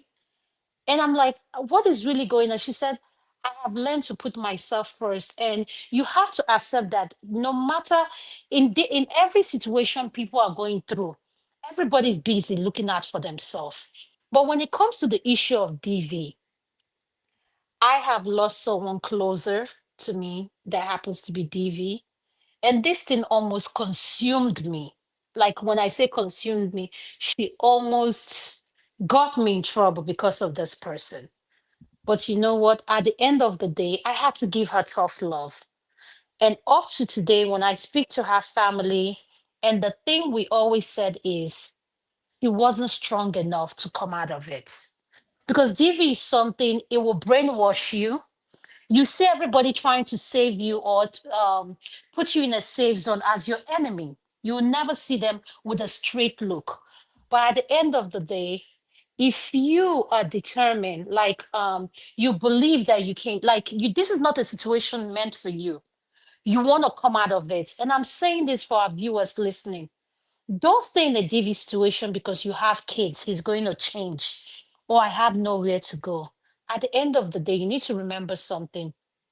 You have to be alive first to take care of those kids. If you're not alive, you cannot care for someone else. And in order to care for someone else, you need to learn to care for yourself first. I always say this, pour more into yourself.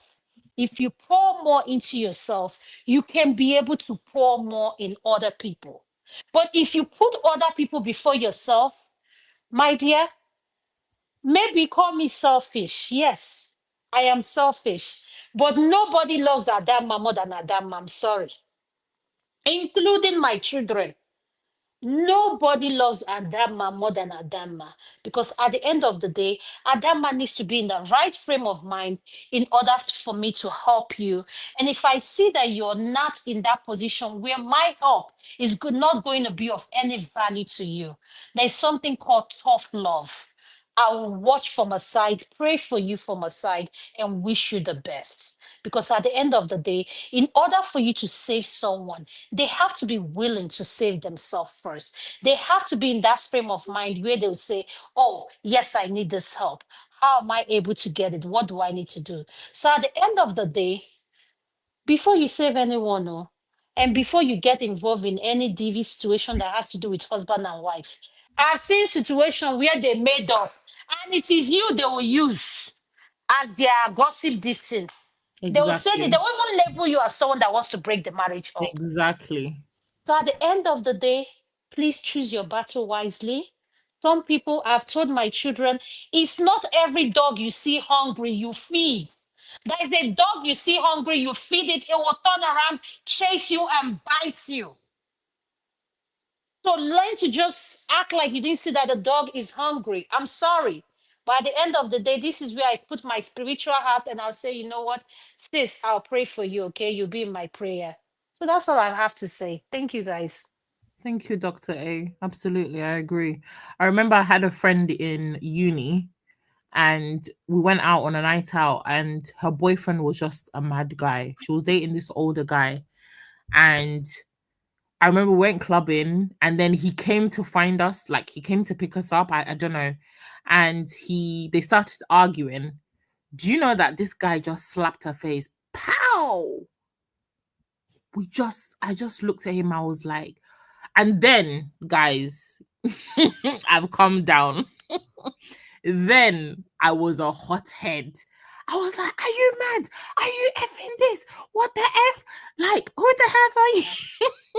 Is it not my friend that turned around and started trying to fight with me? I was like, are you stupid? Are you dumb? Are you this? I wanted to tear the guy to shreds. I was calling all our guy friends. I'm like, come and get this guy. Like, who does he think he is? Are you okay? But we're trying to, and she was like, no, leave him. All the guys that were with came, they wanted to beat this guy up.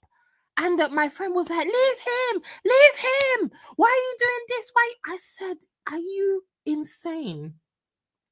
This girl turned around and was like, why would you do? I think, after everything happened, the bouncers came, calmed everybody down. The way I was hot, oh my God, I was ready to tear the guy to pieces. But my friend, this girl stopped speaking to me and she was like, why would you disrespect my man? Who do you think you are to talk to him like that? Is it? I said, what? This guy, hot, he rearranged your face in front of all of us after, when the club is dispersing, in front of a whole crowd of people. I'm here doing sisterhood. You're doing guyhood, my bayhood. I said, from that day, I'm not getting involved. This girl stopped speaking to me. She said, oh, I disrespected her man. I made the situation worse. I even called people to come and beat up her boyfriend. Oh, blah, blah, blah, blah, blah. She cannot be friends with me again. I said, it's fine. Thank you. All the best. Goodbye. Later on, I heard that they had kids. They stayed together for 10 years. They were beating each other up. He was going to jail, in and out of jail. God knows where they are today. But that was just a lesson learned for me. I said, I will never insert myself in any boyfriend, girlfriend, husband, wife, domestic issues. Hell no. Hell no. Hell no. Oh, Sissy, you want to spoil your friend love. I'm telling you. I disrespected her man, a man that's blowed you in your face in front of a group of people. Some women are so stupid. Yes, in fact, I once mentioned one of my friends that was smoking now, and I was following me to go to Paris when I was still a DJ. Now he has a girlfriend. Now look at the funniest part of it. So he has a girlfriend. We went to visit that girlfriend. Okay, the girl sells by the side of the road. I think the girl was selling bread. So we sat with the girl. My boyfriend was sitting next to his girlfriend at a shop there. Me, I sat next to my friend, and then that my friend's girlfriend, she has a friend that was just beside her, and that she was beside the girl herself. So all of us were just talking and gisting. After some time, we now left. The place is not too far from my studio. So as we got to my recording studio, just as we were about to enter, we just now those two girls, they were like kind of escorting us back because it was not really far from my studio. So as they came, we just the guy dragged the other girl and was giving her the beating of her life. To my surprise, Uncle No, the guy wanted to kill this girl, stamping on her, beating her, kicking her. We rushed the guy. What was the problem? Only for the guy to say that it's a girlfriend and that he thought that I was the new boyfriend that the friend brought for his girlfriend. I was like, they were not even married though. But I was, boys in my area came, they beat the guy up and the guy left. You would, and then this girl was badly wounded. All her faces, all her eyes were swollen, her mouth busted, blood gushing out everywhere. Do you know the next week when we went to the same place to go and visit the girl, to go and visit my friend's girlfriend, this guy and was still beating the same girl, and they were still together. What? I give up. Honestly, I give up. You better give up. May you not go become accessory to murder. Oh my God. This has been man, I really enjoyed this conversation. I ain't gonna lie. And thank you everybody for making it this enticing and fun. It was entertaining. Right now, I have to go on my second show since we couldn't cover VDM and Iyabo Ojo Panic Mode. So that is my next show. I think that's just going to be like 1 hour, 20 minutes. I know you guys have to go to bed, but don't worry. I'm just creating the content so it will be up here. Those who will wake up tomorrow morning, they will get to see it. But anybody who want to join me as I review my two, how can I describe these two people now? The thorns in your side. The thorns in your side. Oh my God. Uncle Ben, before you go, can you answer the questions as well? Specifically the one about if your daughter is in or your son is in a DV or toxic relationship, as a parent, what will you do? God will never let my son or That's my true, but what will you do? Of course, was his assumption. It's not gonna work because I'm taking my daughter away, or Uncle Ben, you can't take her away out of her marriage.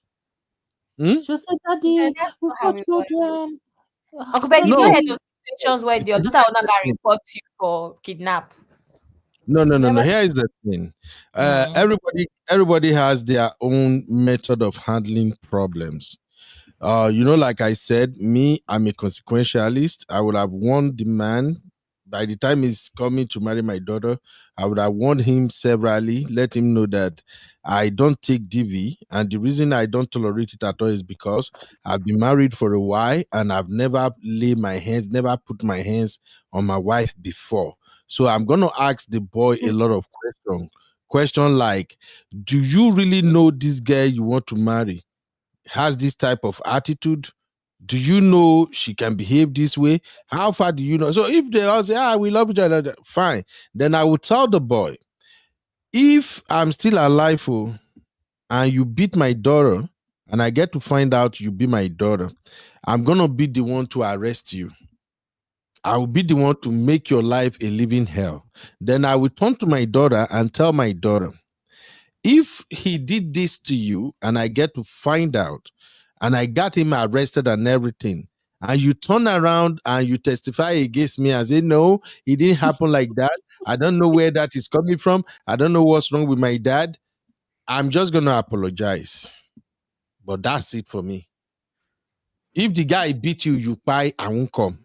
I'm just like that. Uncle Ben. Uncle Ben, it's easier said than done. Okay. I'm telling you, that's the way I am. Maybe, you see, for the first 2-3 months, I will just stay numb. I'm like that. I will just be numb to the whole thing. Later, My madness, if come, I can't come after the guy. But I pray that will not be my portion in Jesus' name. But Amen. the bottom line of what I'm trying to say here is that the way me I operate based on the question you ask me, I will warn you beforehand. That's how I am.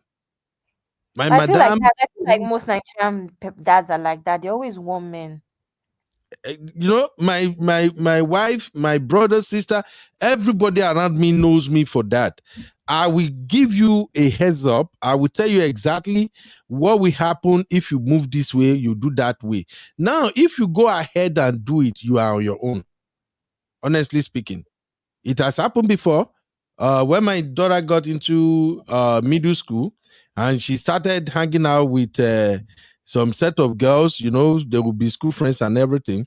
And when I saw those set of friends and I told her, hey, I don't want your friendship with this type of girls. These are girls who are from certain type of home. You are not brought up like these folks. The experience they had, the upbringing they had, you don't have it. To them, you are like what we call JJC. Cut it off. My daughter know here. Cut it off. My daughter know here. Now I now told her that I'll be sending her videos of how this group of people she's mixing with, videos of how they typically behave, what they used to do. And we will have say, Daddy, no, it's not gonna happen like that. I said, okay. Then I told her, the day is going to happen to you. When you come to this house, I won't move one step. She didn't play. From first year, second year, by the time they got to their third year and they are rounding up, then it happens. One of them just pounced on her inside school bus, the last day of school. He pounced on her, they started fighting, and others, they bring phone that they record. By the time she got home, the moment she opened door, they enter, Dad, Mom, you gotta come. I don't believe it. They were my friend, but they did this to me. My wife jumped up. I was like, wait them. Who are they? Let's go. I come my wife, I say, babe, if you dare open that door, if you open that door and step out and follow this guy, it go be me and you. I'm all like, don't you see what they did? I said, no. I've been warning this girl. She no agree here. And I turned to her and I said, now you learn your lesson. I ain't going no freaky way. I sat down, I put on TV. That time I still they get drink for house. I carry drink, begin shy. Nothing when my wife no talk. I don't even go to the school and say they did this. Uncle Ben, you're not nice. No, you see, this is what people don't get. You have to know who you roll with. Did you know since that time, my daughter never got into trouble again with anybody? Now she picks her friends. I'm telling you. Now she picks her friends. It's the same thing for marriage. How many times have I said it on this platform? If you bring a man home, I will ask the guy a question. If you are trying to protect the guy, I go tell you. This is what I observe. This is what I notice. If you insist, oh, Dad, you guys have African mindset. You know, these children, they say that a lot. If you are a Nigerian parent and you don't do their Gen Z nonsense, oh, your guys always have this African mindset. And I'll tell you, look, if I evaluate your man, I see that something is wrong, and you say, love cash you. I go warn the guy. The first time you slap her, if I hear, I'm coming with police. If my daughter goes, no, Daddy, we certainly want to save our marriage, I go tell her, don't bad you won't see me. So that's it for me. If that answer your question, I'm not gonna go kill myself because of one picking when no one hear word. That's why many times when I see women these days, you saw the red flag, you think you can manage it, you dive into it, oh, you deal with it yourself. You deal with it yourself. Because at least as a dad, you would have seen your father, how he moves. And if you think your father is a nice dad, then you should know that any man you want to marry should at least be something closer to your dad. If not your dad exactly, it should be somebody that had the kind of character of your dad. I'm just saying it. I'm a man right now. I walk my butt up every time when I'm talking to my kids, I tell them, do you guys know why I walk a lot? Do you guys know why I'm doing this, I'm doing that. I continue to explain to them, like, listen, it's because I'm responsible for every one of you. But that's not the way life works. If you now close your eye, you go and marry a man that is lazy. You won't come back, say, because you are part get one small service or one play.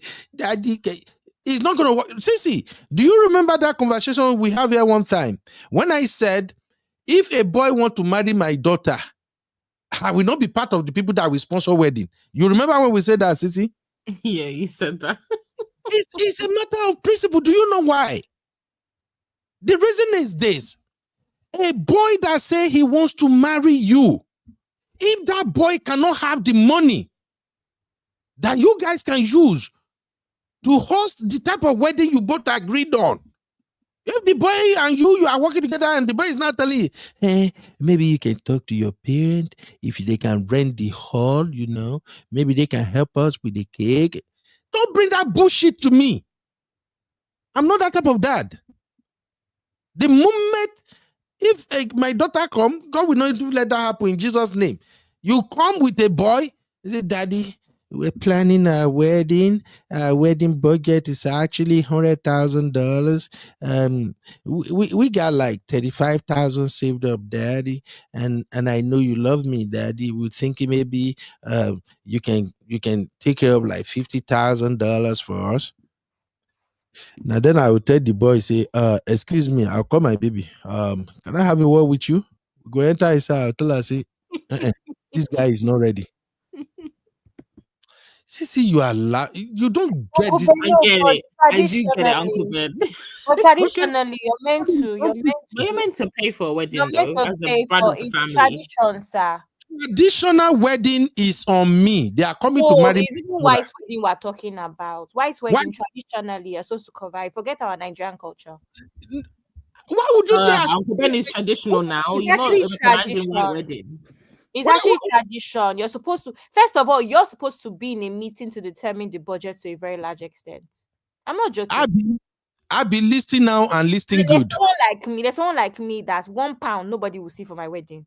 I'll actually send my husband to go and talk to my dad. Yes, sir. I'll be listening to me and listening good, though, as well as every other young woman out there. Any man you want to marry that are expecting or standing on business that we are coming to marry you, your daddy is supposed to pay for our white wedding. That marriage, that's not the man that really understand what it means to be a man, no. Una no go here also, but we'll be telling you now. A man who is really going to take care of you, we start from the white, from everything, the wedding, the man will stand. I get it. He may not have the type of money to give you your dream wedding. And that is why it's called marriage. That is where both of you start to negotiate. I know. It is the dream of many girls. Oh, I want to have my wedding. We can spend like 120,000. We can do this. We can do flyover. Let's go and do this wedding on top water that they build on top high rise in Dubai. Cut that crap. I'm telling you right now, and I'm being serious. If you tell your husband, this is my dream wedding, if the man tells you, I don't think I can cover this type of wedding, why don't we do something like this or do something like that? And you, the woman, you say, no, when my friend did their wedding, they did this, they did that. You are after wedding, you are not after marriage. Because if you're after marriage, the moment you say, I want this type of wedding, this is my dream wedding, and your dream wedding is going to cost $80,000. And the dude you want to marry is saying, babe, based on our budget, I think we can have a good wedding with $40,000. And you are so stubborn. You say, no, when my friend Jackie did that wedding, don't you see what Wahala don't they come? If now my son, now you won't marry, and my son is telling you, I can only provide for $40,000 wedding, and you insist that you want $80,000, $100,000 wedding, what I will expect my son to ask you is, okay, I got 40,000. Do you want to provide 60,000? He will say, yes, I want to provide 60,000. And God save that girl. If my son venture come home and tell me, well, actually, daddy, I only got 40,000, but my wife says she's going to cover $60,000 for the rest of the week. I'll tell my son, say, oh, that booty. It's like you are sick. You are not ready for marriage. As a man, you must not be coerced to do more than your budget. Because that wedding, everything you want to do as a man raised and ready to be married, everything supposed to run on your own budget as a man. Now, if everything run on your budget and you have a good wife that now say, okay, babe, I think since you are carrying $40,000, let me chip in 30, let me chip in 40. It's fine. It means you both understand what it means to be married.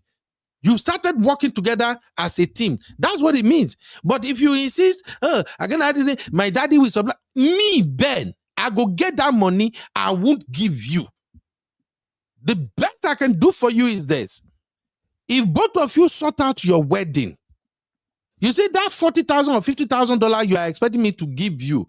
Now, when I don't do wedding, finish everything, I will still support in my own small way, not rely on me. That $50,000, I can now give it to you and your husband to say, I'm giving you this money to start your life as a couple. Invest it. You should have said this one since now. I was now scared. You are scared of what? I was scared of where this thing was going. You should have said this one since that you will still give them something. No, if I not threaten you like that, you're not going to say this thing serious. Because I was not wondering, everybody's supposed to play their part in this life now, including fathers. So yeah. So your papa owe you fancy wedding. Well, it's not about wedding, it's about input. That's what I'm saying. Like, even if like how you said it now, there's dads that say, okay, here is 20K towards your house, here is this towards whatever honeymoon. There's dads that even pay for honeymoon or something like that. Because I feel like everybody should play their part. My dear, the way you said it, you say it as if lie £1, they will not see. My dear, I am not paying for honeymoon. I am not paying for anything that I classify as waste. What I am paying for is what we give you to soft landing. So if my kids are this morning, they think for their hair every day. I'm saving money, I'm doing everything, keeping it aside for you. Not before you to come and lavish, to come and realize, hey, my daddy, I'm not doing jack. When I see, say, you marry better boy, I say the boy get future. The boy in go school, he okay. You two have raised you right. After our wedding, whatever I'm giving you, you have to invest it in me. I'm not buying you car. This is where we make a lot of mistakes. The only reason I'm buying you car, if you are so lucky by age 24, 25, or maybe 27, you are already made. You don't get your own house. You get your own side also. You have a really good job. Okay, I can say, anyway, my daughter don't even need it anyway. Okay, let me just give her a car. But I look at you and your husband, and you say you are both in love, but you are not there yet. No, if I'm giving you anything, it's for investment. Because, man, not even talk. You know, the marriage. What if you are there already? If you guys are there already. Eh. If you guys are there already, then there is no way you're gonna come to me and say you need money I for. would say we should come to you. Would you? How about with your church mind? With your church mind, we not come to you. Okay, with my church mind. Let's say, because for me now, my ideal trajectory would be I wouldn't have a wedding over a house. So the only way I can have the wedding that I want is if we're doing the house at the same time. So ideally, I would want to know that we're closing on our house together during the engagement stage so that we're moving in there. But I'm not going to go and spend 100K on a wedding and we don't have a house.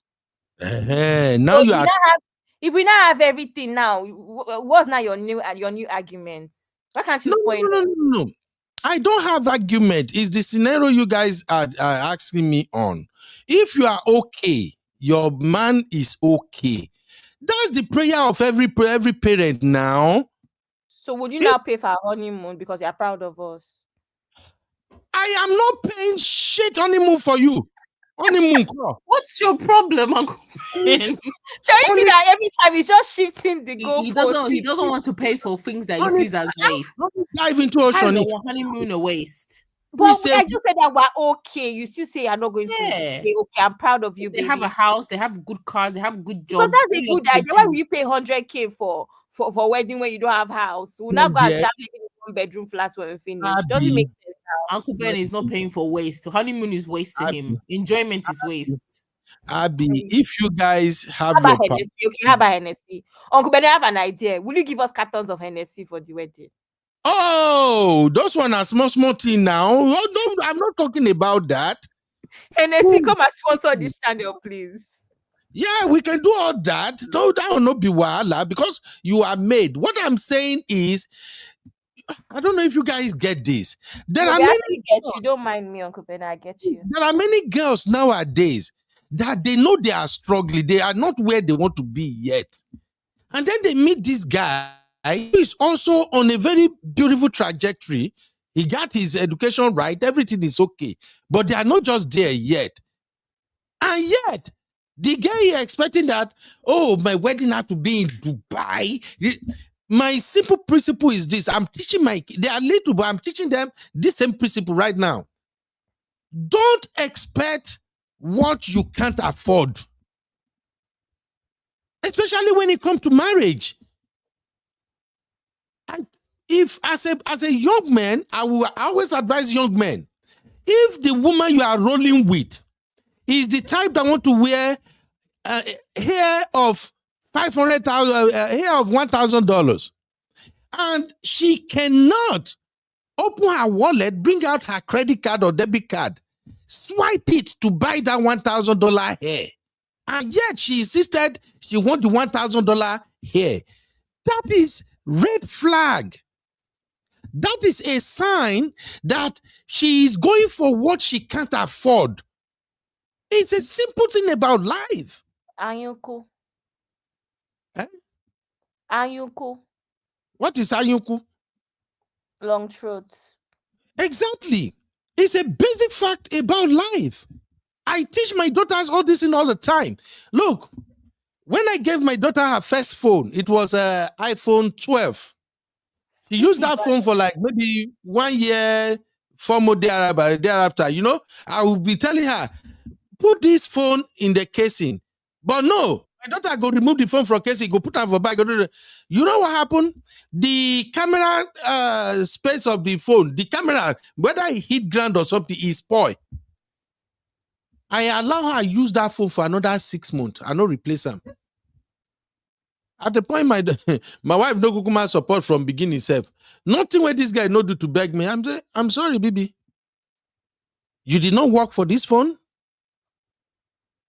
You are not even supposed to be using iPhone because you are not working. You are still in middle school.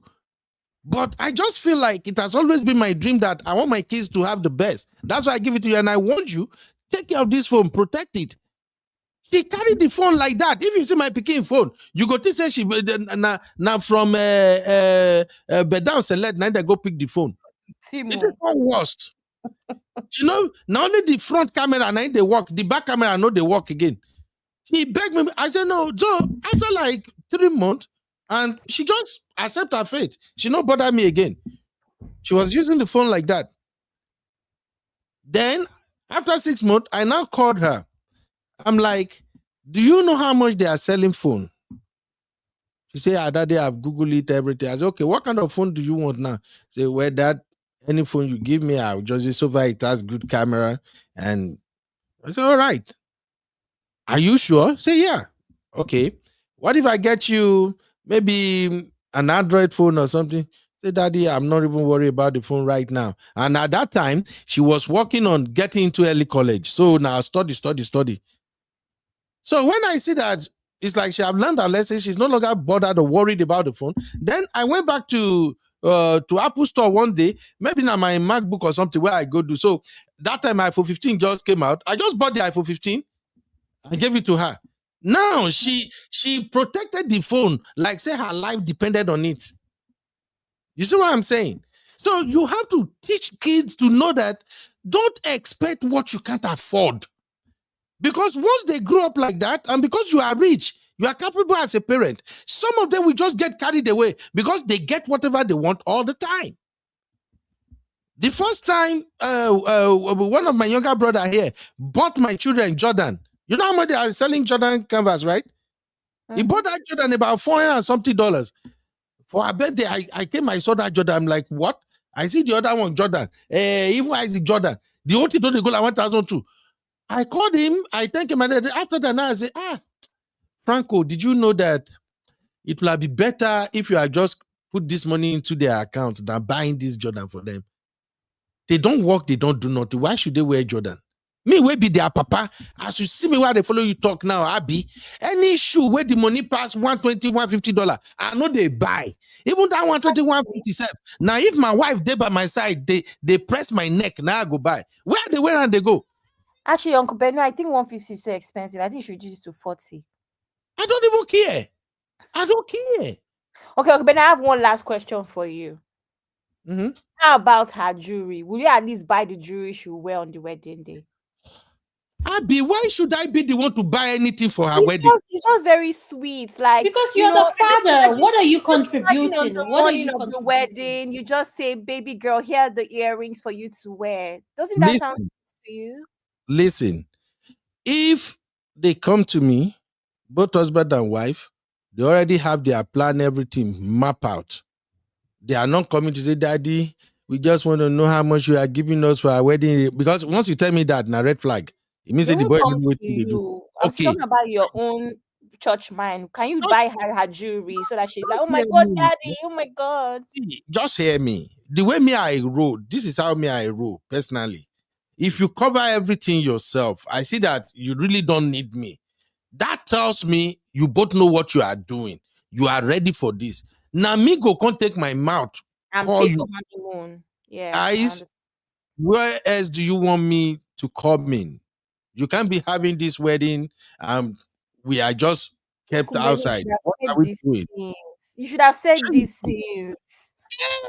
I have to make it clear because I know some people that will listen now, when they see how coconut head, how are they crazy about this, it go make them think twice before they go carry gbese, go put for their parent neck. This one you're saying is normal now. This one you're saying, these are it is now. Before encore, why would somebody marry if they are not ready? They don't have money. That one is not. Is that but Abby, the truth is, why I came in is the truth is, and what Uncle Ben is saying is true. Our people go take out loan to get to have a wedding. It's just the truth. It is. A matter of fact, I happen to be in one. Yes, that wedding was. When I say the wedding was lit. People go take out loan for a wedding, and it will never make sense to me. And the funny thing is that the family too are in support of it. So at the end of the day, I always ask this question after taking out this loan for the wedding: what happens if the marriage doesn't work out tomorrow? And Dr. Dama, I actually have that experience now. There's one girl that divorced after 2 years, and they were still paying off wedding loan. It's common. And I'm not talking. These are not weddings of 20,000. This is a wedding that costs close to 200. And up, it costs a lot. It cost a lot. Did I hear 200K for a wedding? See, all these weddings what are you talking about? Are they mad? See, all these weddings that you're seeing everybody's going to Lake Como. How much do you think those weddings are? Have you seen all those venues? Those venues, venue alone is around 70K. I was thinking I want to do my wedding in Lake. See, the average wedding venue in Lake Como is around £40,000. Yeah, to be fair. Just venue. What he's saying is true. And this Shade Okoya or whatever, what is the name of this Oba of Lagos? The wife has a hall. I don't know. Go ahead. Sorry. Do you know the Oba of Lagos? The one that the wife has a hall. The one I don't know. He's married to 2 wives. I heard her hall is a friend of someone that went to her hall. I heard her hall is not cheap. Her payments are in dollars. So, but my thing is, why do we spend so much money on wedding when the normal thing you should invest for is in a house? Why do we spend all this money? Listen, if you have that money and you can afford it, go for it. Yeah. I have no problem for it. Go for it. But if you cannot afford it and you want to go take out a loan, on a wedding, are you kidding me? No, Please, no, no, nobody no, should no, stress me. Oh, Davido is coming to perform at my wedding. Amen, amen. Please, Amen. We claim it, oh, we claim it, we claim it. my dear. Davido, We're the The guests. real We are family, that is in our support. seat. You know where our seat will be, close to the where we'll be seeing everything. Because I'm not understanding all this fear that everybody's putting. Davido. Abby, Don't if call Uncle Ben Davido, to pay for it. if they We'll send him bill. Please, can you send it to my uncle in Texas? yeah, they worry you, Sissy. Sissy, you're so Yeah, actually, Can you maybe he will send the give bill us. to my uncle in Texas? Yeah, please, that video about when he was defending Chioma, please let me go and I'll just I'm forward it to telling Davido. you, See your the number one video, man. supporter.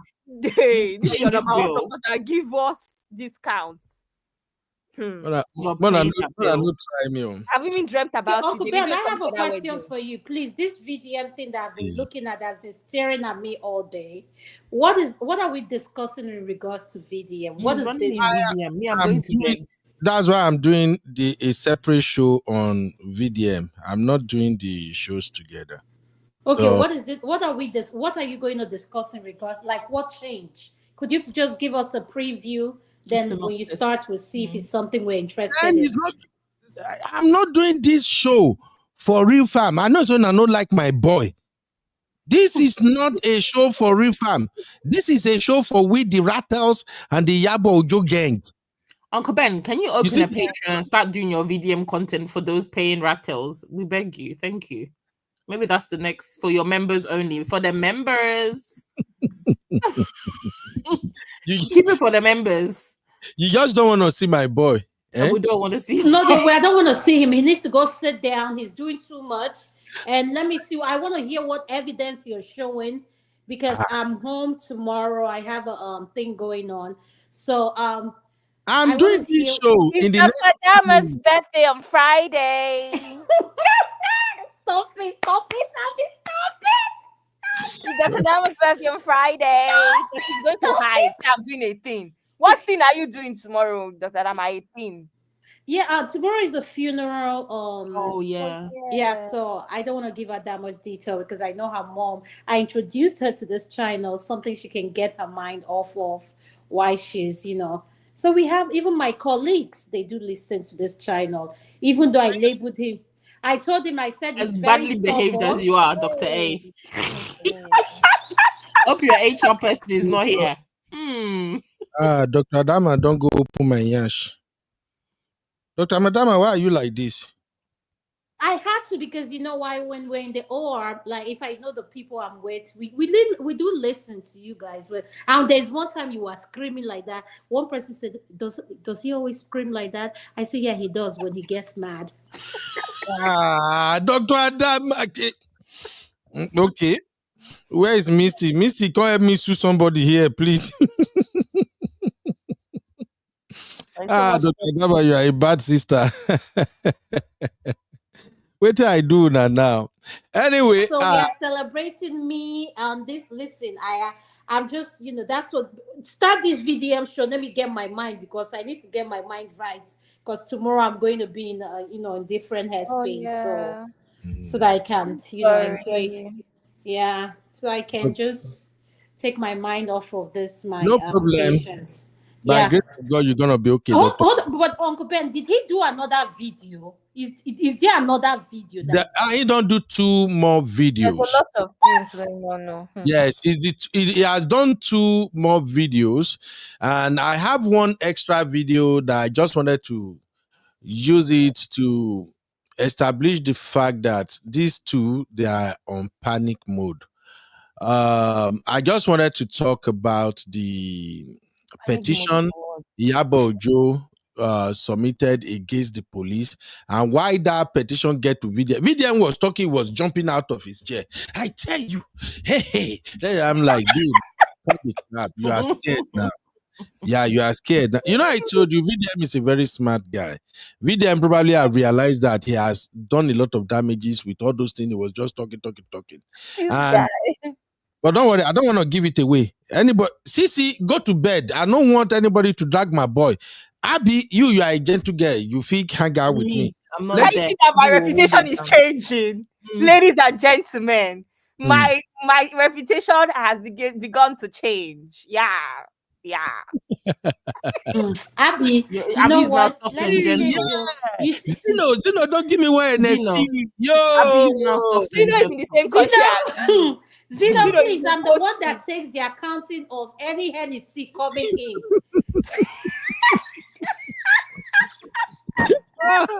Zeno is giving Uncle Beno. Zeno, how many Hennessy have you given me that you know?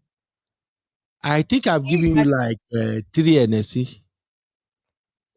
3 NSC. But don't worry, I will. You think it's what? I think it's like 4, Shabon. Jesus Christ.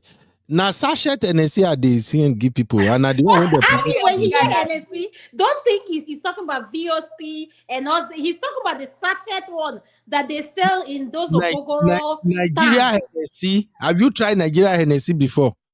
You know those are where you go do one shot, you go sleep. Oh yeah, they're my sister. I'm starting the video show now. Can somebody help me get these sisters out of this studio? I've been looking more cozy by Tori alone. This show where we supposed Okay, Cece and Abby start coming down because he's starting the next one so that we all start. Yeah, let's come out. Let's let him go. Okay, let him go. Okbedo can remove us by himself. He doesn't want us to go here. Ayika said, UB owes me 4 bottles of Irish. Let's not start running down his debts. Your debt is on our group, on our backstage. I tagged you to the We're even doing interest, so keep playing. You'll be owing me 1 mil before the end of this month. On the list of his promises, okay, this is what we're going to do. I tagged you Please. Oh, you did? I'm going to put all the list together, and come Friday, since we're going to be in celebrating mood, I'm going to tell you, Uncle Ben, listen, because the one you drank when you were on vacation, I hope you have receipts to show what that one represents. Yes. Dr. Adana, why did you forget so soon? On your show last week, Saturday, Abby cancelled all my NSC. Doctor, I saw Sister Natu. Many of the sisters will not cancel my NSC because I supported women on that show. What show was it? The show that Dr. Adama did. So it was not on this Uncle Beno channel. It doesn't count. No. It was all the platform. Anything that needs to be cancelled on this platform, not that platform. Make I play music. Then again, it will not be real farm now. That does not, it doesn't work like that, Uncle Beno. Now won't force me to deliver. If you want remove one, just remove one. Start your show. Make we hear word. Make I play this for. Kasongo, yeah. Mombari nanga. Kasongo, mbona wewo. Songa. Now NSC be that. And then $50, 100,000 naira to Cece's accounts, please. No, Cece and I, when we had that bet, it came to a draw. Now, Sister Chinye, now be our referee. Ask Sister Chinye. It resulted in a draw because Tokemakiwa said something. I presented it, and they said no, she has said it before, and it was the same thing. Sister Chinye, anytime Sister Chinye dey here, Mona ask me again. She go tell you now the result. Okay. The thing is, I haven't played this. Sister Chinye is not going to be on your side, but no problem. Good luck. No wahala. All right, let me start my next show. Make una dey go. Thank you, Uncle Ben. My beautiful Good night. Good night, sis. Love you guys. What time is the show, Uncle Beno? What time is the show? I'm starting it now. On this same live stream. No. Another live stream. This one is already long, 4 hours plus. All right, see you on the next one. Thank you, Cece. Thank you, Dr. A. Thank you, everybody. All right, if you are interested in Iyabo Ojo and VDM Gbazgbos, you can join me in the next one. But if you are not a friend of my guy VDM, don't come and start throwing blow and shades. Oh, hey, Mona, allow me give my boy soft landing. Sister Yinka and Biba, what did I do now? Biba, no talk. Say I don't owe you NSC too, because I don't even know how many people are the owe NSC now. May God forgive me. Sister Yinka, come on and leave me. All right, I'll see you, my sisters and brothers, shortly. Thank you very much for all the love and support. We don't take this for granted. All right, see you in the next one.